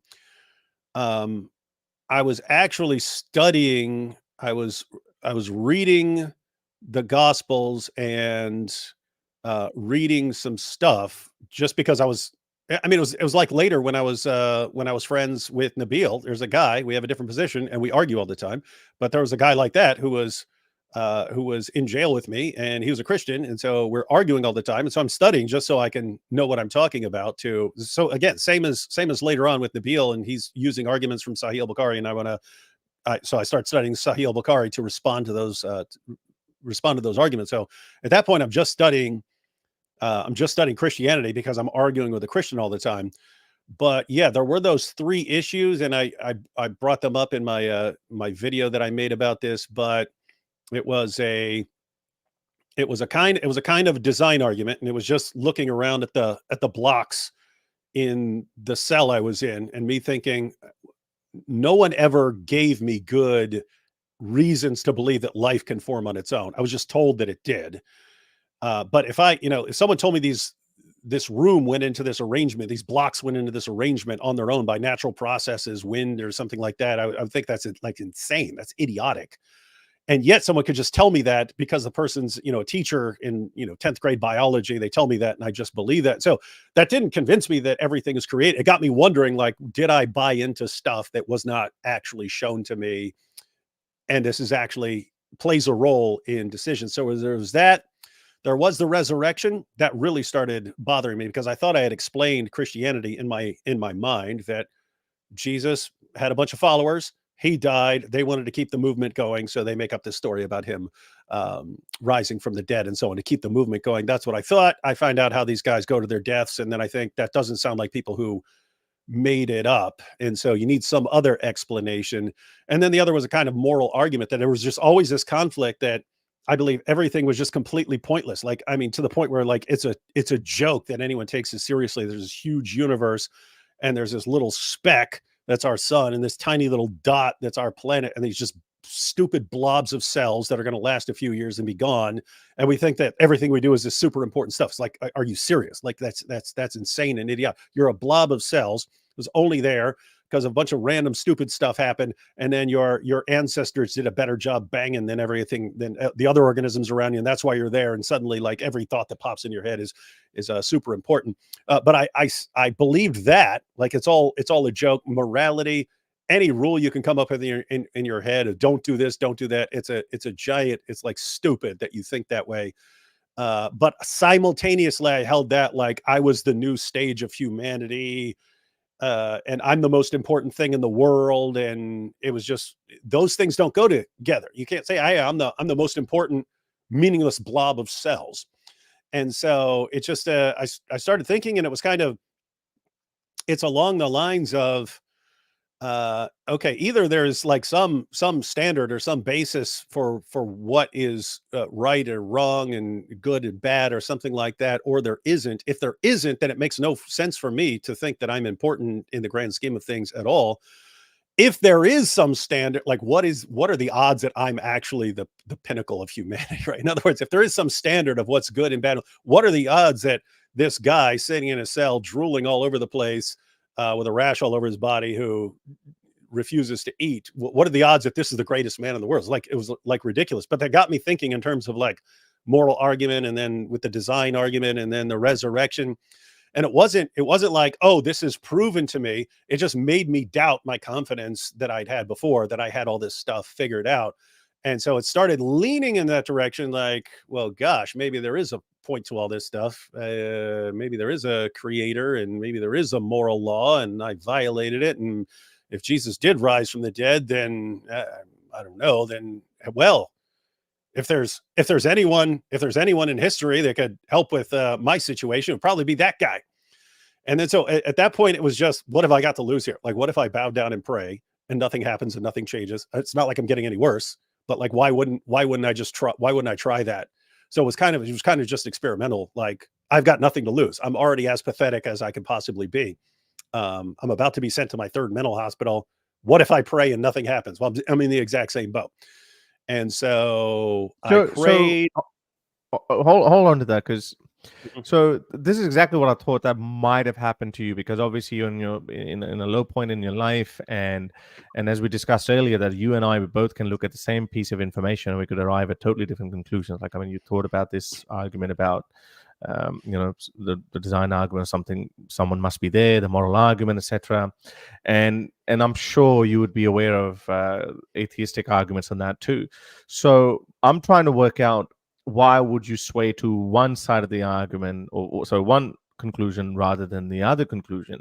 So I'm wondering that how much of a role people's own individual circumstances can play into them arriving at a certain conclusion, which, as I said, an atheist would look at a tree or a mountain or something, would arrive at a totally different conclusion, and I'm sure you understand those arguments. So I'm wondering if your mental state had a role in forcing you to believe in Christianity. No, this to be, when I was fasting and starving and about to be sent to my third mental hospital, guess what? Mental hospitals are fun. Mental hospitals are fun. And so this wasn't, oh no, I'm about to be Compared sent to to jail or in general? both. Oh, Yeah. okay. Yeah. Very, very fun, entertaining places. I mean, jail sucks. Prison's fun. So it's not, oh, I want to avoid this particular consequence or something here. It's more along the lines of, I see where this path goes. And if I'm wrong about this, then it's very important. In other words, if Jesus is Lord, if there is God and so on, and I'm staying on this path, that's actually bad. And I'm thinking of it in terms of William James. He wrote something called The Will to Believe. That some of the stuff you're saying is kind of reminding me of that. But he points out that, like, there are certain situations where it's a forced decision. You have to make a decision. You can't just put it off. Like, ordinarily, if you're an agnostic and you say, okay, Islam or Christianity or atheism, whatever, you can say, I don't know, figure it out some other time. Whereas there are other times where, no, you actually have, you kind of have to make a decision. There's something that's going on where you have to actually make a decision. Like right now, I can either continue sitting here or I can get up. I have to do one. It's not something that can be put off. I can choose to just sit here, but I'm making a decision. And so he compared this. He quoted a passage, James Fitzpatrick or something like that. But the guy was saying, imagine you're on a snowy mountain and you can't tell which is the correct path in front of you. He said, you have to pick one, because otherwise you just stand there and you freeze to death. So you have to actually pick a path and go with it. And again, with me, it's there was no, like, I sit here and say how messed up I was. It was not, oh, I'm so messed up, I need to get out of this. It's, okay, I'm messed up and it's kind of fun. But I don't want to be wrong if I'm just spending the rest of my life like this, and I just say screw everything, and I'm going to go live in mental hospitals and prisons and so on, and that's just going to be my life. If something else is correct, then I would want to know it. And it was just kind of, well, I can just pray and see what happens and see if that kind of gives me an indication or something like that. So it was, there were arguments involved, and there's a situation involved, and then I pray, and then I get up from the prayer. The entire world looked different. I've said that previously. I got up from praying. The entire world looked like it was a different color. Like everything had changed. Like the lens had been taken off. Yeah, so I'm saying you would say, hey, there's some psychological impact or something like that, or from an atheist perspective. But so there was that. I had, leading up to that, pretty regular, just completely delusional thinking processes. Again, like thinking I controlled the weather, thinking just very, very delusional thoughts. Those just stopped right there. They stopped. They eventually came back in some different contexts, but for the time being, they stopped for at least probably year and a half, 2 years. What didn't change was I would still definitely have put myself in the psychopath category. I didn't have normal emotional reactions. My entire family could have died. It wouldn't have bothered me at all as far as like my feelings. So that didn't change. But yeah, I don't know. So if you're talking about like the actual role that a belief might play in the actual role that it played. Yeah, I have to say, I have to absolutely say, I mean, think about this. I spend my entire life getting worse and worse and worse and worse and worse and worse and worse until I'm basically a lump in a cell being being about to be sent off to some other place where they can just drug me up and leave me there or something like that. And I get worse and worse and worse and worse and worse. Hey, maybe I'm wrong about this stuff. Let me pray. And then everything changes. And then, here I am years later. I can't, as much as we want to talk about arguments and stuff. You're right. People do have individual experiences. Like we could argue all day long about design arguments or moral argument or something like that. Yeah. It's still in my head. Wait a minute. I got worse and worse and worse and worse and worse. I said a prayer and then everything changed after that. Yeah. I can't get it. I can't, from my personal perspective, that doesn't play a role in anyone else's view. From my personal perspective, that's a pretty significant piece of the puzzle there. Yeah, no, and that's perfectly fine. And this, well, I see it's futile to even go through those arguments. But so I'm thinking here that had you not had this condition, and had you not done what you ended up doing to your dad and not ended up in prison, in another world, you probably, had your life not turned out the way it did, in another world, you would have stayed on, lived on as an atheist as you were prior to that event. And as you said, like William Lane Craig said, there comes a point. So you were pushed in this narrow street where you had to make a choice, either go there or there, forced by circumstances that were out of your control.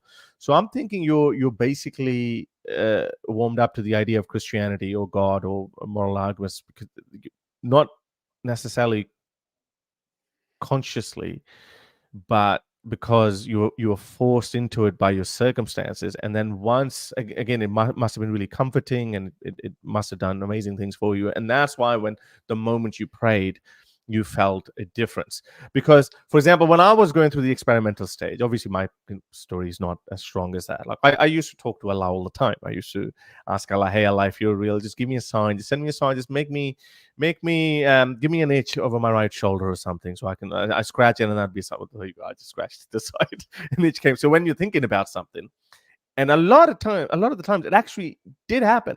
I did get this itch on my, sometimes it'll be a wrong shoulder or something, because my mind is trying to disprove it, but at the same time I'm willing to see there's something going on. So, but in your case, obviously your situation was a lot more extreme. So that's what I'm thinking, of course, and with all due respect, obviously, as I said, like, I have no interest in telling people that you're wrong, your experiences are wrong, or you're wrong with your religion. I don't even feel the need to say that with Muslims either. But so how did it actually change when you said that when you prayed, everything was different? Like, what was it? What was that experience like? Because now I see that, okay, you have this tendency to believe more in Christianity because you think that you've got nothing to lose, your life would be better otherwise. Oh, sorry, before we go to that, do you think that had you not found Christianity, you would have ended up hurting someone, or your life would have gotten even worse? Uh, Pretty much certain. Oh, I was Mhm. gonna hurt some other people. That was a matter of time. So that's what I'm There saying. So was, it's actually a good thing that you found Christianity. So in like I don't think yeah, any atheist would say. I had a list of people that I wanted to kill going back to kindergarten. Like going back Right. to kindergarten, kid pinch me. If I kill everyone else on this list, I'm going back and get it and finding that kid. But in your case, it was So so tailor-made. So one could argue that what Christianity is good for psychopaths. I mean, psychopaths mhm. need Christianity. But if you're not a psychopath, then the worst you can do is be a blue-haired woke. Is that right? Yeah. Well, no, I mean, yeah. So if I were looking at this from an atheist, and I've had atheists tell me that, I think Matt Dillahunty said it. He's like, I'm glad you're a Christian. And so Mm, you can look at this from a purely, I don't believe it.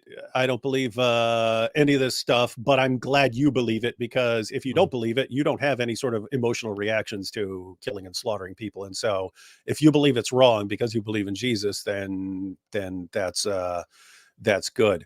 But no, it wasn't.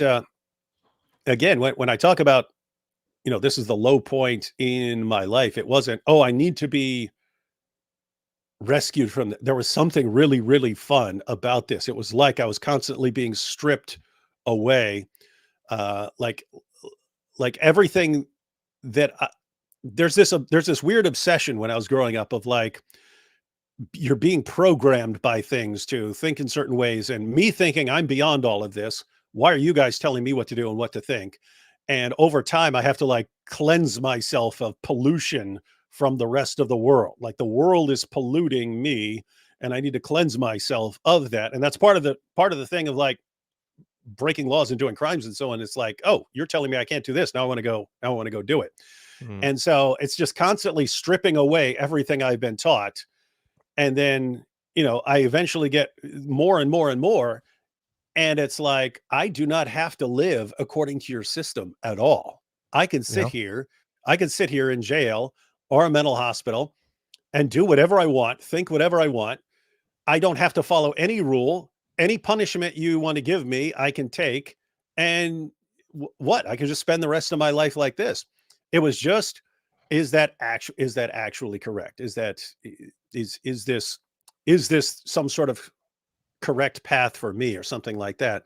And it was just, I would want to double check on that. And it was just, let's if anyone can fix this situation and show that there's like some clear, gonna go with the guy who looks like he may have risen from the dead.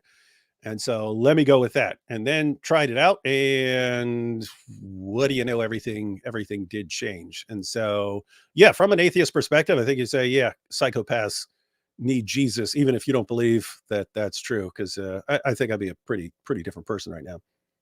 But another question I want to ask is, so what? So obviously, you obviously believe in Jesus and divinity and all of that. But what stops you from from doing all the bad things that you are capable of doing? Is it the fear of retro hell, or you just think that morally it's been determined by a supernatural force that this is wrong? Because then I would say that, could you not morally convince yourself otherwise without a divine all powerful being? Yeah. So no, there's no. It's not. Oh no, I'll be punished for this, and therefore let me do this or that. That plays, as far as I can't think of any role that plays in my thinking. It's uh, and keep in mind. So just to be clear, because everyone's like, you're saying atheists are like this. No, I'm saying how I was. I'm not saying anything else. And I understand my thinking was very, very different from the vast majority Don't worry about it. of atheists. But as far as how I thought, I mean, I was also like, I don't know. I just thought there was something disgusting about human beings being these just blobs of cells and thinking that they're everything, like the universe revolves around them. It was just like insane. Like, I want to like punish you for it. I want to like go around massacring you morons for thinking this way. That change it when I become a Christian, that changes too. It changes from you're a bunch of stupid, idiotic, disgusting blobs of cells to you guys are actually created in the image of God, and Jesus, God loved you so much that Jesus died on the cross for your sin. Okay, I don't get to treat you the way I would have treated you before. I don't. Yeah, but it's a It's rational just, decision from you. But it's a rational, conscientious made decision by you, because you're saying that you can't feel many emotions. So it can't be like, okay, Christianity just made you love atheists and infidels or whatever. So it's a decision that you made in your mind that, mhm. okay, this is how things ought to be, and why? Because the Bible says so. So I'm Yep. saying that if you could be rationally convinced, then why could you not be convinced of the same thing without the Bible? In theory, you could convince me that. So what you're talking about is there an actual basis for morality that you could have without without Yeah. Christianity? Yeah, I'm not sure what that would look like, but it has to have certain requirements. If you're talking about, so you could have like a moral Platonism. So Plato's idea of the good, there could just be some like standard of the good out there that can give you like a standard of good and bad. As far as basic moral obligations, those are usually expressed as commands, right? Like, don't kill, don't do this, don't steal, do unto others as you would have them do unto you. They're most naturally expressed as commands, and so from an atheistic perspective, it's like, what is the source of those commands? What could the source of those commands be? Telling Yeah, you but this is yeah, what you're supposed to do. And so the obvious conclusion to draw, if you're an atheist, this is the conclusion I drew, is society is the source of those commands. Society tells me, do this, don't do that, do this, don't, and you get told your entire life, do this, don't do that, do this, don't do that, and you think, oh, these are just the rules. But if you're actually questioning those rules the same way, I mean, think about this. If you apply the same reasoning to a moral claim, don't torture old ladies for fun. If you apply the same skepticism to that you would apply to like the existence of God, and say, wait, I have never seen God. I think that lots of people who believe in God, they're just told to believe in God, so they absorb it that way. You say the exact same thing about that moral rule. You were told this your entire life, and you believe it. I can't see this moral law. It makes no sense for me to think that there's some moral obligation coming from anywhere other than our own heads. And why do I obey that versus any other claim that I could have? So No, if but you then we apply can the same, empathize. if No, you, but we can empathize in that case. We can I see that can't. this is not what I want. Right, Yeah, no, I me. know, I get it. No. I get it. You're obviously. We've already agreed that you probably need. I'm glad that you're a Christian, but I'm saying, rationally, it's a very you can very easily arrive at a conclusion that you don't torture old lady for fun, or even an And you animal can, for yeah, fun. you can have the empathy. You can have empathy and say, well, I wouldn't like it if someone's doing that to me, so I'm not Yeah. going to go out and do that. Yeah, of course you can. You can conclude as an atheist that you're going to spend your entire life doing nothing but helping other people and serving other people. You can do that. It's just there's nothing that's like compelling you to do that. You Yeah. No. can't. No. I get. Like it's like, Yeah. yeah, it's like to me it's like imagine you had this I brought this up in a debate years ago. I forget what I said. I said, imagine you have a culture that like worships frogs or something like that. And so they start imitating the frogs, and they hop around and they live on lily pads and they eat flies because they're trying to worship Frog frog, God. because they worship frogs and so on. But then imagine you have skeptics come along and they say, we don't worship those frogs anymore. And someone says, well, how are you going to keep up the practice? And like, well, of course we could keep up the same practices. We don't need to believe in the frog god in order to hop down to the lily pad. We don't have to believe in the frog god to eat flies. We don't have to believe in this stuff. It's like, yeah, you can do all the exact same stuff, but why do you do it? If you don't believe in that anymore, why do you do it? In other words, it wouldn't make sense to say, well, I'm gonna live on a lily pad and eat flies and hop around, apart from the fact that you worship this frog god and so on. So once you do away with the concept of something that grounds morality, and it just becomes, hey, me, from my personal perspective, how am I going to live? Yeah, you can decide, hey, I'm going to be the nicest person in the world. You can decide, hey, this is all pointless, and why, if I can get away with something, I'm going to get away with it. You can conclude anything. Yeah, but that again, like that would specifically apply on you, because in your analogy, if I understand that correctly, it's like, okay, well, now there is no need for you to act like frogs because you no longer believe in the frog god. Well, that's true, but and they were doing something that was exclusive to only people who do believe in the frog god. Whereas, but that assumes a position that in order for us to be kind and moral to other people, we need to believe in God. And in other words, No, like frog hopping was. I believe, yeah, I believe, yeah, you can, Well, again, you could be as moral as you want, and you could be in right. God, believe in God, and be a total scumbag. Right. So yeah. So there was another point that I wanted to make. No. So yeah, you said that it's grounded in commands, like morality, but commands alone are not useful unless they come with some sort of repercussions for not obeying those. But you already said that you don't do that out of fear of hell, and it's a big thing in Islam as well. Like, don't do that because you're going to go to hell, and then if you take that away from Muslims, then Muslims will be raping and pillaging and everything. That's a common Muslims argument, but I think your argument is a bit more advanced than that. So you're not afraid of. Yeah.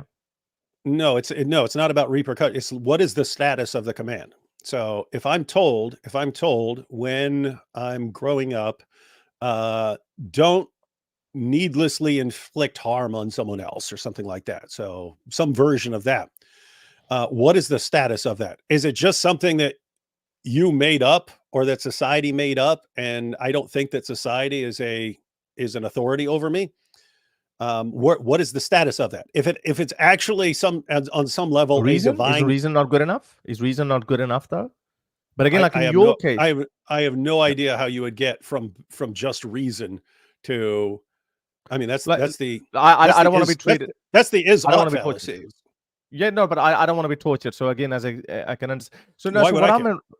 Yeah, no, no, because when we're creating a society, we would want to make sure that we develop certain laws or principles so we can ensure everyone is looked after. So it doesn't happen to me. So it seems like a very reasonable place. And you can people throughout history you have can done no that. yeah, and you can. So you can make those kinds of claims. You can say, hey, we've got a kind of social contract here. We don't want to live in just total anarchy because that's going to suck. So we're going to, hey, I have certain ways that I have certain things that I can't do, and you have certain things that you can't do. Of course you can. Of course you can do that. And you say, here's the rules. You can come up with lists and say, here are the rules that I'm going to follow. And you can say, here's my society, and my society functions well because everyone is following these rules. Of course you can do that. And you could be completely reasonable and say, I'm going to follow all these rules, and I'm going to spend my life following these rules. What I'm saying is, if you just say through compulsion, though, I just don't care. I just don't care about this. And why am I, or just think about a situation where you think you can actually get away with it, right? You think, hey, that person left some money over there. No one knows I'm here. No one has any clue that I know where that money is. I can go take it.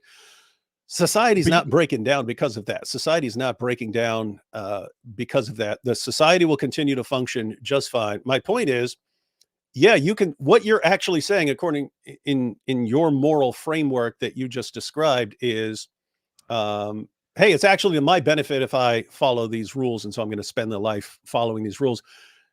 What if you just don't care? Because that's a situation I was. I don't care about fitting in. No, a society. But I'm saying, but you I could don't care about living. In fact, I thought it was like absolutely insane. Like if you wanted to say, I mean, it's just this idea, hey, you're born, then we're going to send you to kindergarten. They're going to spend all these years in school. Then you're going to do what? Then you're going to learn a trade. You're going to go to college or something like this. And then you're going to spend, another couple decades working, build a house. And then you got another 20 years of, it hurts when I pee. And then you die. And it's just looking at that going, why would I want to do that? Why? That's what society says I'm supposed to live. Why am I going to follow that? Yeah, pattern? But then you could apply that. Yeah, but you could apply that. I don't care. Why would I care? You can apply that on in the case of an all-loving God's case as well. Like, why do I care? Like, God's telling me to do this. Why do I care? You could, but there you're rejecting something. There you would be rejecting something that has some sort of legitimate authority over you. My problem was not listening to an authority. I didn't believe there was any real authority over me. If you say, oh, society has these rules, well, so did, I mean, Nazi Germany had rules. Was it just because the society tells you this, you're going to actually follow this? Society The has point is, authority as well. yeah, I don't think other human beings. No, you have a kind of authority. Like society has an authority in the sense of, hey, if you do this, But it's more then we will practical, though. then we will punish you or something like that. Yeah, you can have that. But the point is, that's something very different. That's something, hey, you guys came up with, and a different society could come up with the exact opposite. Why am I following this? Well, just because I'm born here. That's very different from the creator of the universe apply that on religion as well. has issued a command. But we could apply that on religion as well. Like if you were born in What's that? Pakistan, probably you would have accepted. Yeah. Allah's So I'm not saying just the idea. The idea is the idea that this comes from God. I'm saying hypothetically, if the status of this command that I've been told is Right. actually from God, I can still reject it. I can still say I don't care, but it's real in a way that it's not if some fellow human being just made it up. Or a collection of fellow human beings. Okay, so again, like it's heavily, the starting position is a heavy supposition that it is the creator of the universe. And again, but anyway, I don't want to go any further into that. But what I wanted to ask you, so I'm getting the impression that had you not been a psychopath, then is it really possible that you would have been an atheist? It's quite possible. I think, yeah, if I hadn't gone off the deep end and gone to jail and mental hospitals and prison, I have no reason to think that I wouldn't have just stayed an atheist. Right. Like there was nothing like compelling me to change your ways or anything. Yeah, no. Right. So okay. Yeah, wow, that's fascinating, actually. Okay, let's just we're crossing 3 hour 10. We'll just finish with these super chats, and then we'll go. We'll wrap this up. It's been absolute pleasure, David, talking to you. Atheism plus made atheism cringe 10 years ago. Atheism plus made I think atheism. Maybe the new atheism is atheism plus, so it's not just right. atheism. It's atheism plus. Right. I don't know. At least that's one. Would you actually give it the credit of like being really one of the most influential movements in our at least modern history? Like, I mean, a few guys they just thought, okay, well, we're gonna write the new atheism. Books. Yeah. Oh yeah. Massively. I don't think it's for good in the long run, but yeah, they made a huge impact on the world. And keep in mind, even in Muslim countries, when we talk about 5 to 10% of people in Muslim countries actually being closet atheists, that was a lot that came out of so as far as shaking a lot of people's confidence in Islam and so on, yeah, a lot of that had to do with the new atheists. I didn't get a chance to ask you, but how are you seeing the evolution of ex-Muslims in the Muslim world? I mean, we haven't had any new fresh surveys to look at yet, but we've had, I mean, the signs were pretty good until 2018, 2019, and then we had this re-emergence of these Dawa gangs, and initially there was this panic amongst them. Every second Muslim Dawa gangist was saying, "Oh, look at this, our kids are turning to atheism, blah blah blah. Muhammad Hijab, you're finished, boy." You know, like there was this panic, but they have. Do you think they have regained some ground, or at least on the surface, or at least on the face of it? That, hey, look, you know, like look at this white person converted to Islam. 5,000 people in Britain converted to Islam, but we don't have any numbers to look at. Well, hang on. 50,000 Muslims don't take Islam seriously either. They're borderline atheists. How are you seeing this?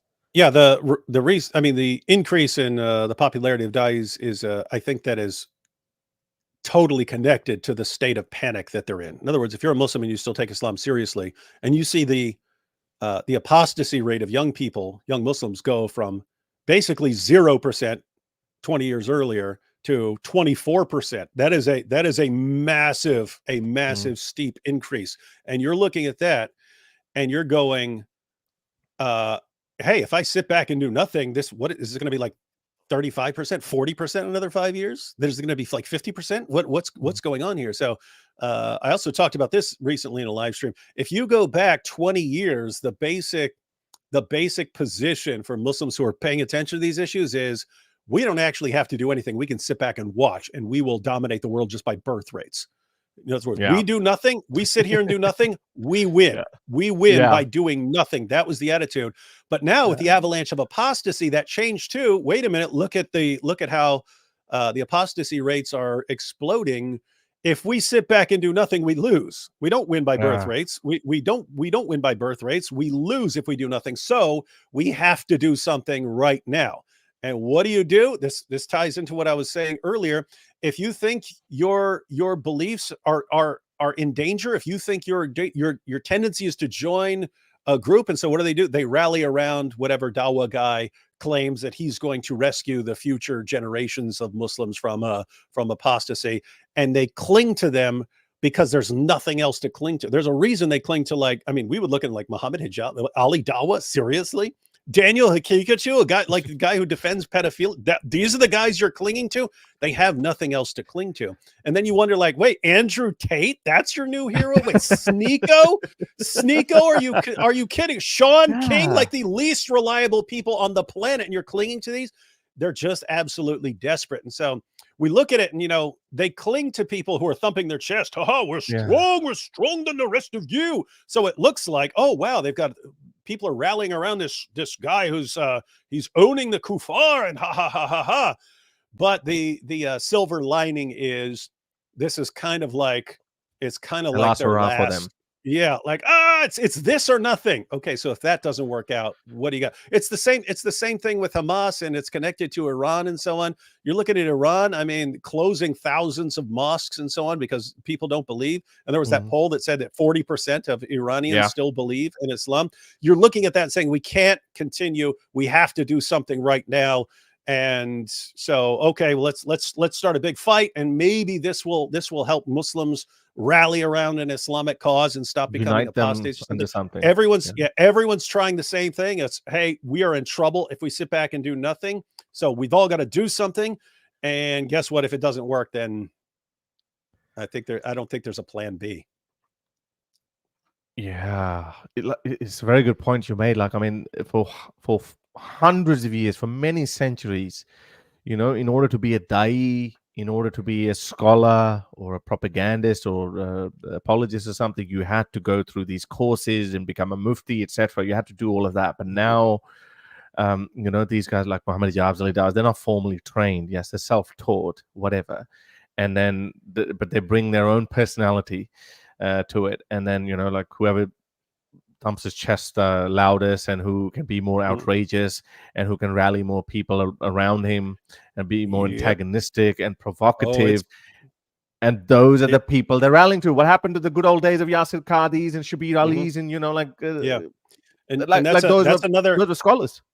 That's another big issue, is that if you go back 20, 25 years ago, their da'is were selected based on who's going to make the best presentation to non-Muslims, right? Who's going to be most compelling to non-Muslims. And the recent decade has been who is going to impress Muslims most, right? So note it shifted. When you don't have a ton of you don't have people leaving Islam, you focus on doing dawah to the other people, and so you choose people based on that.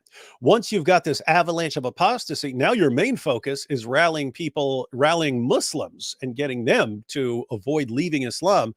And so they went from picking people who are impressive to a non-Muslim audience to picking people who are impressive to a Muslim audience, and not realizing the people they're picking are pretty awful. I mean, like the worst people in the world.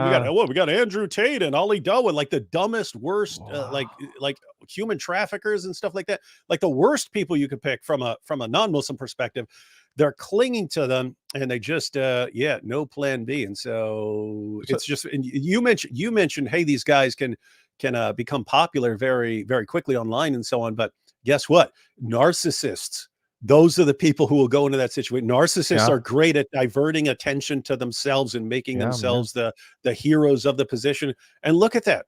Muhammad Hijab, Ali Dawa, Sheikh Uthman, these guys are all like clinical. I mean, if you gave them tests, they would be labeled with narcissistic personality disorder. And so they bring all the attention to themselves. They look at any situation and how can this benefit me?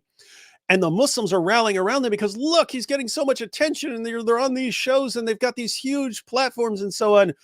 Not realizing, guys, you're clinging to people who are in it for themselves, and those people will not keep improving your status. They're eventually going to declare war on everyone else because each one of those guys wants the attention for themselves. You've even seen this. We call it the Dawa wars. Hijab the Dawa guys said start. Now, the Dawa guys start flipping out on each other. Why? Because they want the attention. They want to be at the top by themselves. They want to be the top. It's not going to happen. It's going to crumble. It's going to crumble. They eventually are going to declare war more and more on each other. The whole system's coming crumbling to the ground. Hijab himself said recently that vanity is disliked by Allah, but this is my major problem. Like I think he even said that people with excessive pride are settled, and but these guys are the representatives, and you're right. I think it must be coming from the position of desperation that these people are like, hang on a second, we are so crumbling. I saw my cousin wears these modern Western clothes. My other cousin doesn't believe in anything. The other cousin drinks alcohol. We are crumbling, so we need to hold on to anything that we can to save our house of cards from falling, because these ex-Muslims, apostates, they don't fear us anymore. And yes, the world has changed a lot. They can't come and kill each and every one of us. I mean, they tried. People they could reach out to, Shiv Gabers and those bloggers in Bangladesh and all these. Like, when I first started, I mean, there was this extreme arrogance from a lot of proper Muslim apologists who were like, how dare you don't fear us, man? Like, you guys don't fear us anymore. That was a major blow to them, that the fear factor is gone. Now, obviously, now we're going to become more and more brazen, and it's just human nature that it's just going to keep happening that way. So one more question on that. So we've seen how the spread of atheism or apostasy turn out to be in the Western world, which obviously you don't see that entirely as a positive thing. Would you see that be replicated in the Muslim world? And would that be a positive thing or not? Or what is it? Would you take atheism in the Muslim world or some traditional Islamic values? Otherwise, it'll end up being, Well, this is something that I had disagreements with Christians. I mentioned, there have always been Christians criticizing various things, the way I do things. Because I mean, keep in mind, when I came out and started blasting away at Muhammad and the Quran, Christians back then were trained, don't criticize Muhammad or the Quran, because that will just drive Muslims away. Their churches are training people. They're training Christians in evangelism. They're teaching them, never criticize Muhammad or the Quran, because that Muslim will never listen to you again. Yeah. And I actually had to find out, I had to try and figure out where they're getting this from. Where are you getting this from? Right? Because turn the other cheek, be ultra nice. Yeah, because I mean, Jesus, he upset people so much they wanted him dead. Where are you getting this idea from? I was able to trace it. I was able to trace it to two sources when I would ask them, where are you getting this from? Because my experience tells me, I start blasting away at Muhammad and the Quran, Muslims can't stay away. They come right at me, and then we end up discussing these things, and I discuss their arguments and so on. And that was my experience with Nabil and with others after Nabil and so on. So I was a little puzzled. Where are you getting this idea from? I was able to trace it down. One, they were hearing it from Christian missionaries in Muslim countries who come back to the U.S. and then, oh, you're a missionary in Morocco or something like that. Cool, come talk to our church. And these guys would say, hey, don't ever criticize Muhammad or the Quran. Well, that made sense where you were talking, right? It makes sense if you're in a Muslim, if you're going to Saudi Arabia or something, it makes sense. Don't criticize Muhammad or the Quran. That doesn't mean that people back here have to follow that rule. We're not in the same boat. So I was like, oh, well, that's a dumb place to get it. And then the other source it was coming from was Muslim speakers at interfaith events. So they had the interfaith meal at the college campus, and the Muslim speaker says, isn't it great that we're building bridges and getting along? Just so you Christians know, if you want to keep these bridges, if you want to keep us having these interactions, make sure you never criticize Muhammad or the Quran, because that will then we won't want anything to do with you. So keep your Muslim friends happy by never criticizing Muhammad or the Quran. And Christians are telling me this. So we got some great advice. Wait, you think that Muslim speaker is giving you good advice on how to reach Muslims? Seriously? That's your source of information. The Muslim, just let me say it. Just let me say, you're saying what you think is This Muslim speaker was giving you good information on how to talk. Oh my goodness, right? So it's like, anyway, it just occurred to me, okay, I just need to keep blasting away, and eventually people say, no, this is actually very effective blasting away at Islam over the years. And so just kind of kept at it. Wait, what was the question you asked? What? Because I was leading up to that. What was the question? What was the original question? I've forgotten too. Oh yeah. If this rise of apostasy is replicated in the Muslim world. Oh yeah. What would my thoughts? Yeah. So because that's what I was leading up to. The next situation that arose was, since I was blasting away at Muhammad and the Quran, there were Muslims who were leaving Islam. Some of them became Christians, but some of them were becoming atheists. Right. Some of them were becoming atheists. So I start. I don't know. I've heard from a ton of both. I've never actually added up them. Not as far as the ones who respond after my videos. I would say, yeah, I don't know. I've heard from a bunch. Because your criticism of Islam was never really mixed with preaching of Christianity. I mean, all the videos that I saw, like there would be elements of it. You could tell that, okay, this guy is a Christian. But I think for a very long time, I didn't even know you were actually a Christian. I just thought, like, okay, whatever the points he's making, they're very good, very solid points. So yeah, I did. Yeah, I made videos, but yeah, if you like, I wanted my video to be something that an atheist could share with a Muslim. And look, hey, here's your argument about this. No, the Quran has not been perfectly preserved. There's no reason for me to bring in my beliefs when I talk about you guys say perfect preservation, and here's the evidence that proves that you're wrong, and this is complete nonsense, right? So yeah, but what you just pointed out, I got blasted for that by some Christians who are saying, hey, if a Muslim leaves Islam and becomes an atheist, why would you think that is a good thing? Why would you think that's a good thing when he's becoming an atheist? And I had to say, look, even if your guys are just, I'm not just thinking in terms of what's best salvation. What's best for Christians or salvation and so on. I'm also thinking of, we have a world and we need to live in, and Islamic law is bad and oppressive. And I believe in human rights, even for people that you don't agree with at all. I disagree with you on every other thing, I believe that people should be treated with human rights. And so if a Muslim country goes from 99% Muslim to 40% to 40% Muslim and 30% atheist and 10% Christian and 5% this and so on, and you say, but most of those people who are leaving Islam were not becoming Christians. Well, hang on. If you have a bunch of different people now and Islam doesn't dominate, then you would actually get a society. They would have to change the rules and the laws, and they'd have to say, hey, we have a very pluralistic society with a bunch of different views, and we need different rules. And then people's rights to believe what they want, or rights to leave Islam, freedom of expression, you'd have to start respecting those. And so, yeah, I think that would be better for the Muslim world. In other words, I'll say it here in case you wanted it clear. If you wanted it clear, do I think Pakistan would be better if millions of Muslims became atheists? Yes, I do. Yeah, so you like atheists more than Muslims? No, I get the point that you're saying that the society that we'll end up creating with a more diverse group of people, it would be better. It could be a different situation if you had like a violently oppressive atheistic society. You said, David, like China, if a bunch of people change to different positions, would that be good? Well, it could. I mean, for example, I can't imagine any Islam critic be okay with what's happening with Uyghurs, and despite being the Chinese Communist Party being atheistic. I haven't heard any ex-Muslim, atheist or otherwise, or any critic of Islam say, yeah, that's good. I've heard some radical Hindus saying that, but most people I've seen some people saying it in like comment section, but no one I actually take seriously I've ever thought, hey, it's a good idea if communists start putting Muslims in concentration camps. Yeah. No, I get your sentiment.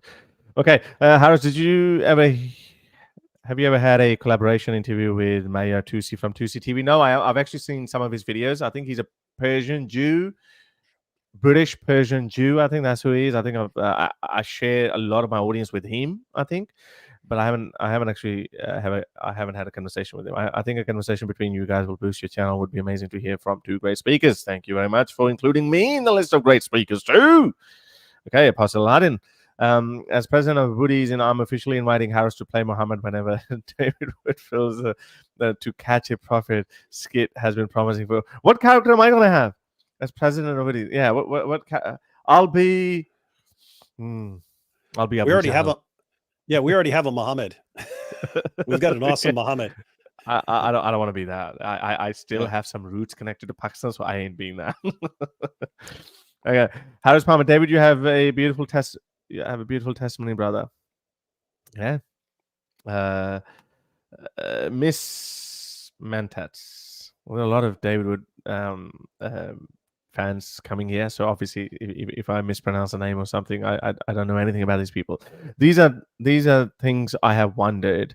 He's clearly intelligent and logical, and the one thing I couldn't understand was his Catholicism. Makes sense now. Okay, well, I think it may come across as a backhander, but it's not. I think this is actually a compliment. I think it makes sense because I kind of wondered that too, and I've always wondered that. But again, like as I said, I don't really care about people's personal beliefs as much anymore. I'm just not interested in that. But it was just something that, okay, had you not been a psychopath, and sorry, I don't know how you make me say that because, like, you know, usually people say that as an insult, but it's like you make psychopathy cool too. Anyway, sometimes it's good to have a psycho on your side. But interesting, I'm not actually Catholic, so I don't know where. Okay. Well, okay, maybe Christianity. Yeah. Well, I think you just loosely use that term. But yeah, but it kind of makes sense. Angel the Babe. More grace, gentlemen. Praying for more blessings over your lives. Thank you for you you're starting to sound like AP now. Thank you. Like whereas don't bless me. I want you. No, I would stop promoting your beliefs on my channel. No, I don't really care. No, I was actually just going to say, and that's why I re-highlighted the point that this is actually something that I always like from certain religious people when they purely out of the goodness of their heart, they just bestow you with good wishes. Hindus do that a lot without any expectation of converting to Hinduism or Christianity. It's just purely from out of the goodness of their heart. Muslims, on the other hand, although they do say that if you do, the only reason I'm being really pushy with my Islamic propaganda is because I want you, I don't want to see you burn in hell. So there's some good intent there as well, but there's still a bit more vested interest in that because they also believe that if I convert one person to Islam, then I'm definitely going to heaven. So there's still, there's still a selfish reason behind that too, and they keep trying to, they keep using this fear-mongering tactics that if you don't do it, you're going to burn in hell. You're going to burn in hell. Whereas this is just a harmless one. Like I think she, as a Christian, is just totally at peace with. I'm sure she should love me to convert and say like, "Oh Lord, I found Jesus in my life." But having said that, though, but it's like, okay, you know what? That's okay. But I still have the best wishes for you. I really like that about Christianity, and I think I like Hindus do that a lot as well. Okay. Elena, she's still here. She's saying, David, your life is literally Dostoevsky's Crime and Punishment. Yeah, that's actually. Yeah. I may have shared this at some point somewhere, but I actually came to all my conclusions in life were decided in the summer between 11th and 12th grade. And I had this issue back then where I would think something and then I would encounter it somewhere and I would take it as like, I mentioned that I had like delusional thoughts, but I would take it as like some sort of confirmation from the universe, which made no sense. According to my worldview, it made zero sense that I would hear something and think that this is a message like specifically for me. They started asking me about this in the mental hospital. But I didn't share most of when they were asking me questions. I had the mistaken idea back then when I was in the mental hospital. I had the mistaken idea that these guys they're trained to be able to spot lies. And so I would be giving away tells. So when they would ask something, like they would ask, hey, the psychiatrist comes in there. He's like, "Hey, David, have you ever like heard Control the rain. something, yeah, and thought that it was speaking directly to you, like heard a Mm. message and thought that this is directly for you?" And that had happened a lot. I gave him some specific example because I didn't want to say no. So I was like, yes, I heard a song and it said this. And so I thought that was applying to me.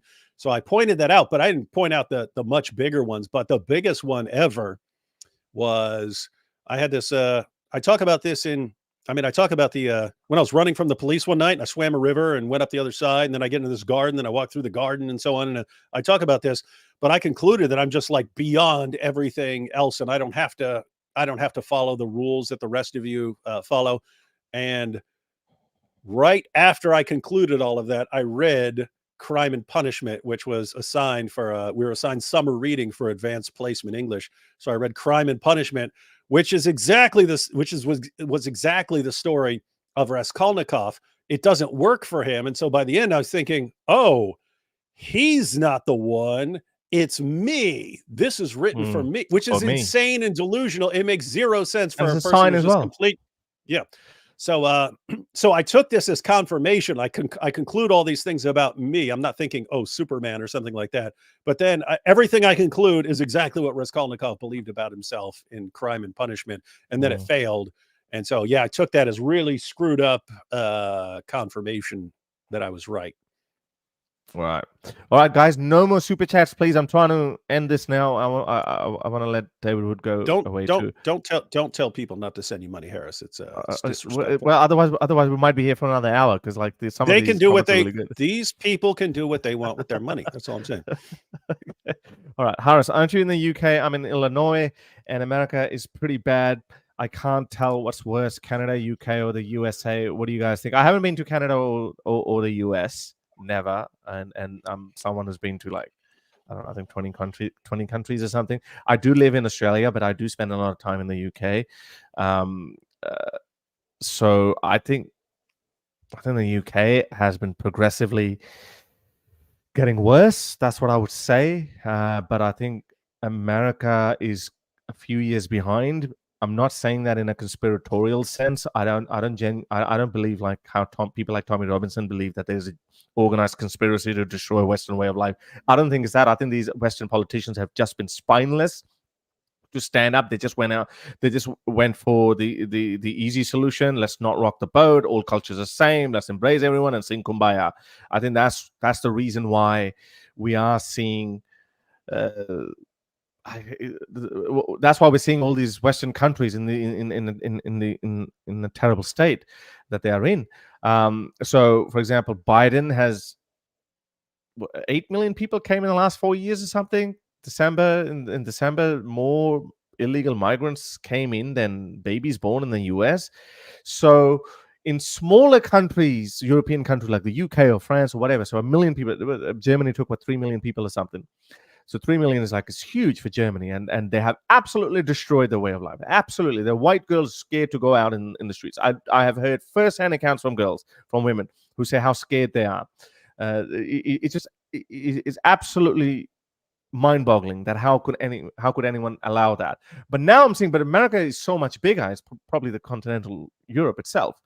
So you would think that, okay, 1 million people, okay, again, like it'd be so gradual that people wouldn't see it or wouldn't notice it. But what Biden has done in the last couple of years or so, it's just, I think we Tommy Robinson says that we're headed towards civil unrest. I think the way so yeah, look, Australia is probably the only country that's actually absolutely safe for now. Australia, maybe because we're so far away, our border control is still very strict and harsh. It's only controlled migration, whatever we are short by. If we have skill shortage, then even then, I think Australia is subliminally. Australia doesn't take any. Out of top 10, Pakistan is number 10, and all the other 9 countries, immigrants coming from the countries, they're non-Muslims. So. So I don't know if they're doing that on purpose, but I'm happy with that. I'm not complaining. But the rest of the world, I don't know, David. I don't know. How do you see this, like this whole migration crisis? No, as far as because he just asked, "Hey, America's pretty bad. What's worse?" Okay, so I think you could argue that any of them are worse depending on what the situation is. Like as far as the situation with Islam, the UK would be the worst. As far as Oh, I mean, the government in Canada is going. It's different from what's happening in the U.S., but it's really really bad as far as like polarization and so on, and setting everyone against each other. I think USA is the worst on that list. So yeah, it kind of depends on what the criteria are. yeah, I interpret it totally differently. I just saw it from the migrant's point of view. I didn't think Oh it yeah, was that then far. UK. If it's just Yeah, if it's UK is Islam the coming, worst. then UK. Yeah, Yeah. like in the US, if you're talking about Islamic, I mean, US has been pretty steady at 1% Muslim Mm. population, because as far as conversions, as many people are leaving Islam as are converting to it, so that doesn't change anything, and so it's just migration and just not taking in as many as other places are. Yeah. Soham Datta just became a member. Thank you very much, Soham. Sent a super chat as well. There's a study that says Islam will have the highest number of followers by 2050. Do you believe that is likely? Now, this comes from that 2016 or 17 Pew survey that did Uh, not acknowledge how many ex-Muslims are going to be, or maybe they did. There was another survey as well that said that 23% of Muslims born in America are ex-Muslims now. They didn't use that term back then. mhm. So I think that survey is very old. I don't think that survey was credible, because all the other accounts that we see, I don't think that's going to happen. People may remain culturally Muslims, but unlike Christianity or ex-Christians, ex-Muslims somehow, once they come out of Islam, they don't become indifferent to Islam. They actually become hostile to Islam. So I think by 2050, that Pew survey, in my opinion, I don't know what David's opinion is. I don't think that survey would live up to its expectations in 2050. Yeah, I would say that's going to be obsolete. So that was based primarily on just looking at numbers and Birth looking at rates. Muslim birth rates and so on, saying here's how rapidly this is growing. So if this continues, then what happens? Yeah, they're not factoring in. I mean, they're factoring in people who are leaving Islam, which in the past was far fewer than it is now. Um, this is before really the avalanche of apostasy and this Mm. desperation kicking in. It's also not factoring in. I mean, this is before finding out. Hey, keep in mind when this study was done, if you asked, "Hey, what's the Muslim population of Iran?"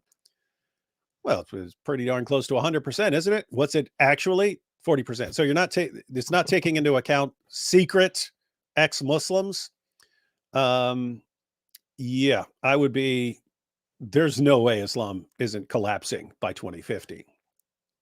But I'm or exploding by 2050. But I'm curious to why we haven't had any more major surveys by Pew or Gallup. I think there was one Gallup in 2018 or something. But it'd be really interesting to see some new, fresh numbers.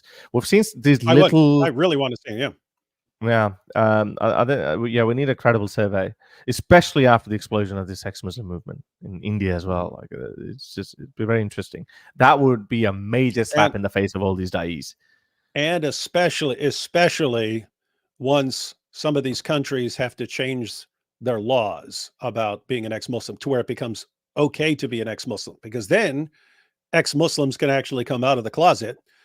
And if it becomes acceptable for them to actually have discussions and proclaim that Islam is not true, or that they're an atheist or a Christian or something like that, I think you're going to get it a lot more. And I think there are other factors, like just over the past couple of years with the changes in Saudi Arabia. Um, 2018, women get the right to drive, but then now bikini beaches and legalizing alcohol in places, and That's because he's our guy. having He's Iggy our guy. Azalea. Yeah, he might be.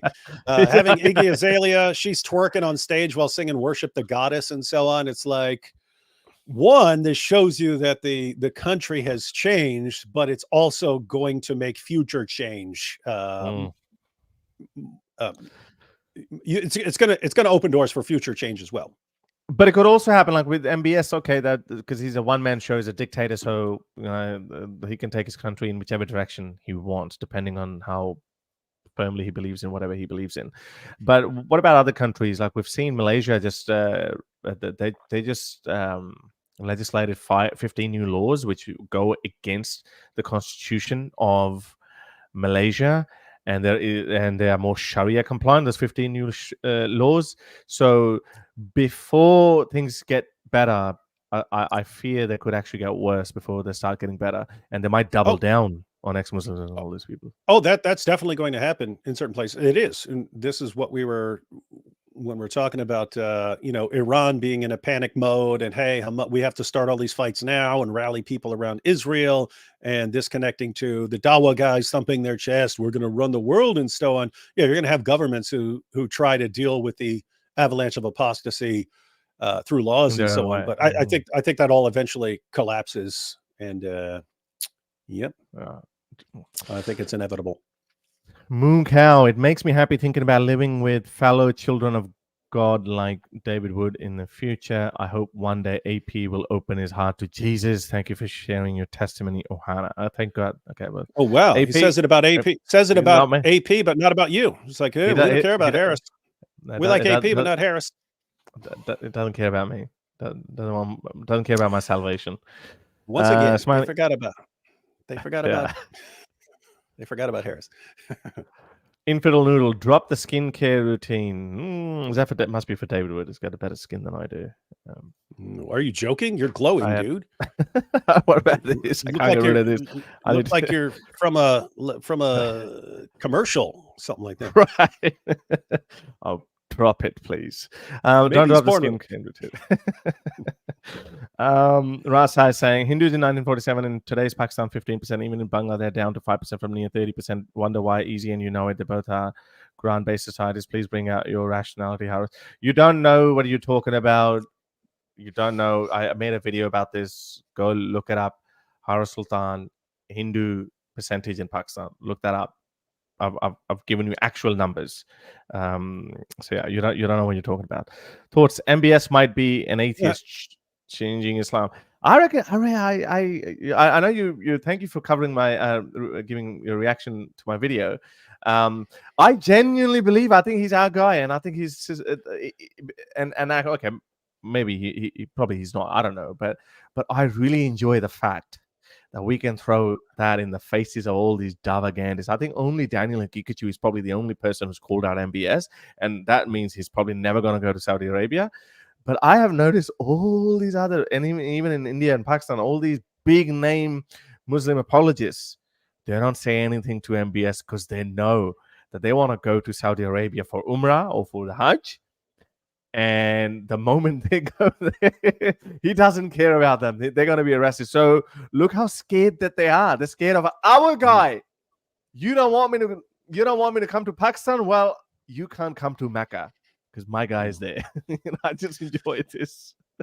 Yeah, I'll say I can't make any decisive declaration, but I would say it totally fits the evidence really well and may fit the evidence better than any other position as far as he's an atheist or closet atheist or not. Yeah. We're going to give you money. Yeah, we're proud of that. And no offense, Apostate Aladdin should have put a trigger warning. Yeah. Okay. And with that, very nice, generous super chat. Thank you very much. I think we're done with our super chats. David Wood, it's been an absolute honor, pleasure, and I got to learn. I got to have a bit of an insight in your brain, and I don't think has anyone ever spoken to you or in this depth before and connected your psychopathy with your conversion story or rebirth or reversion story, or however you call that. Has anyone ever done that? Because I think I definitely didn't know about this, but these were some sniggering questions that have been that have been just annoying me. Like I want to ask that, had you not been a psychopath, then would you have converted to Christianity? Or then that means like you need it, not everyone else would need it, and then eventually you are just a product of your circumstances and your experiences, which made you to be who you are. So those were just my questions. But anyway, have any last words, and let's wrap it up. Well, so I guess the overarching question was, should ex-Muslim atheists be talking to Christians or collaborating yes. with Christians and so on? And we've touched on everything in this discussion, but yeah, you can have levels of disagreement and agreement. And I think one level is, hey, Christians, atheists, Jews, Hindus, we're all kind of on the same side of the Islam issue because Islam wants all of us, some of us in different ways. You're actually in more danger if you're an ex-Muslim than other things, or critics of Islam and so on. So I have absolutely no clue why it wouldn't just be taken for granted that everyone who's on the same side of an issue can agree on the issue and can say, hey, whatever else we disagree about, we all agree we cannot let that get control over us, because that wants to either kill or subjugate all of us, and just can't happen. So we can totally be on the same page, and in different contexts we can argue about everything else. No, yeah, I think. Yeah, I wanted to say something to that as well, and I totally forgot. With respect to why so many ex-Muslims are upset with AP, and I wanted to upset them too. That hey, look, I can have a very respectful dialogue with David Wood, whom I've actually always respected you, by the way. I never had any. I never saw anything where I would have a major conflict with you, other than just the surface level argument of, oh, well, he's a Christian. Yeah, okay. But my mother is Muslim. Should I not respect her? Should I not love and respect, talk to her? So it's not that. But I think it comes from a state of mind that people who are always in this mode of hostility towards people with differing opinions, because I just don't have it in me to argue with any person of faith, to tell him that, hey, you are stupid, you're forever going to be my enemy, and I'm never going to talk to you, or I'm always going to try to crush you, etc. I just don't have that in me. Maybe I had it when I was at the peak of my atheistic journey or whatever. I just don't have that in me. The only reason why I still talk about Islam, and now I only just speak about Islam, not because of Islam, but because of the behavior of Muslims. That's the driving factor. As I said, it breaks my heart when I see the UK, when I see these people running amok, when these Davagandists, how they are almost unopposed propagating their bullshit worldviews, and naive people of the West are just falling for it. And guess who's falling for their propaganda? These woke people who actually have absolutely no religion in their lives. They're basically the younger me. I'm like, whoa, are you like? I mean, we can be that stupid. We can be that stupefied. So I yeah, you're right. Like, I mean, if I would like, we should all strive to find more common ground than points of disagreements. And then, for example, if I was talking to a Muslim, if I had a hostile approach to begin with, I think the conversation would have gotten derailed with him, and it could have gotten derailed with you as well. But it didn't. I mean, we have totally different worldview on how we look at how our universe came into existence, etc. But it doesn't really matter at the end of the day. I mean, you're going to be dead in, I don't know, 40, 50 years. I'm going to be dead in 20, 30 years. I don't know. So at the end, none of that is going to matter. Let's just live our lives to the best of our abilities. And unless you want to say on that note, I think we should end. Right, David? Oh, by the way, Miss Mentis sent a message like, I think I didn't finish my sentence. Yeah, she didn't mean any backhander. She genuinely respect. I think it's in relation to the points she made, that she always wondered that you being so rational and you make sense about everything, then why did you convert to, or why are you a Christian? So she's saying no, genuine respect. I think it makes sense. It makes sense. All right, people. Miss Mentes, you don't have to worry about hurting my feelings about stuff. I deal with jihadis all day, threatening to murder me and my family. So it's like, oh God, I wanted to ask you that as well. So you obviously get attacked left, right, and center by these pathetic individuals, and as a policy, I reckon that's the best thing that you've ever done. that if you're going to come after my family and come up with these violent, disgusting attacks on your on your late child, on your family, it's so pathetic and so lame that I know a lot of Muslims would probably cringe on that too, but they feel emboldened, that they feel like they're going to do it. But there's only one way to tackle these people, and which is like you end up disrespecting the Quran. So does that work though? Oh yeah. Oh yeah. Not with everyone, but as a deterrent, it works remarkably well. But I have to say, all these guys, so like, you know, they'll either blast me based on my past. Oh, you tried to kill your dad and stuff like this. Like, yeah, where you been? I got videos all over the place about this. What do you like? Why are you? It's like a gotcha for them. Yeah, and so the most common one now is, haha, your son died. I get that left and right, but these guys are terrible tacticians. They just don't get it. I mean, if you think at what I'm doing, I'm laser focused at blasting away at the foundations of their religion, and not just all at once. You're not destroying this stuff all at once. It's over a period of years. Like right now we're dealing with Ramadan, and I'm messing around with Ramadan. Hey, what? But it's not just a one-time thing. I'm giving people tools to blast away for years to come at the foundations of a pillar of Islam. And these guys, I don't know, these guys on social media think, oh, but we made fun of your son for like what? Like, in other words, how do you not get this? I'm insignificant and inconsequential in the like grand scheme of things. Nothing in Christianity or anything else depends on me or on my son. Everything depends on Muhammad and the Quran and the foundations of Islam for your ideology. So it's just this weird situation where I'm blasting away at the foundations of the religion, and they're responding by, haha, we insulted you. And it's in my mind like, oh, this is hilarious. This is hilarious that they think we're in this cycle. I'm blasting away at things that really, really matter in their ideology. And they're taking completely irrelevant pot shots at any random thing that they can come up with in my life. Anyway, I find it absolutely hilarious. And matter of fact, as soon as they started down that road of, hey, I'm going after Muhammad. Well, we're going to threaten you. Okay, you can threaten me. You can threaten me a billion times. It doesn't matter. As if we didn't have. It's irrelevant.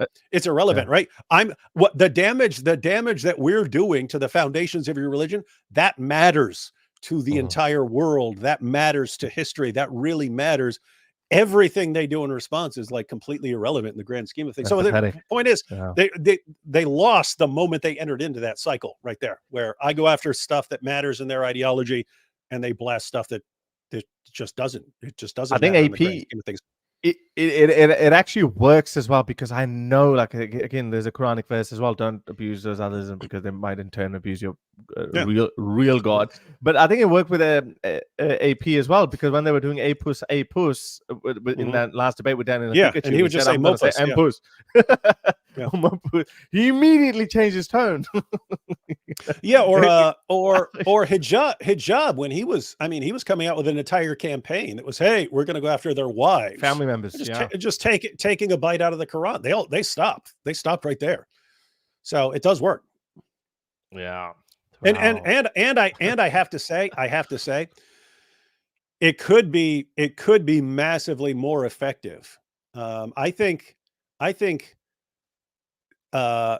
their actions leading to a backlash directly against Muhammad and the Quran would be more of a deterrent than like capturing and killing terrorists and start locking up terrorists or something like that. It would be.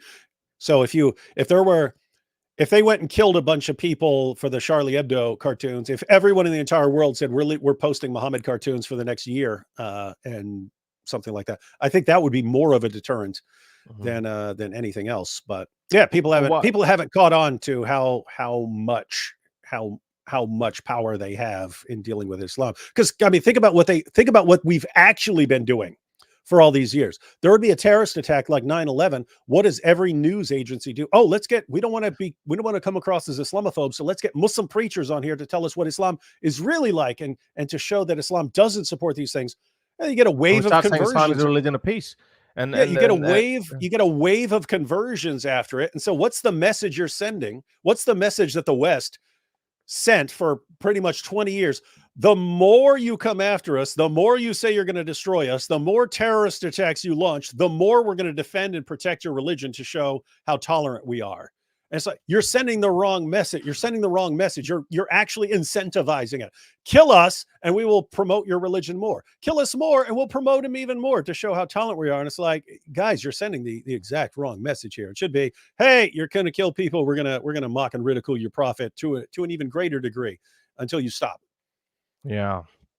All right, people. David Wood, thank you very much for your time. I really, really appreciate it. I'm so happy that we spoke, and we'll probably do it again at some point. I think I'll try. AP is another one very hard to reach out to. No, he's not. I'm just joking. I'll send him a message.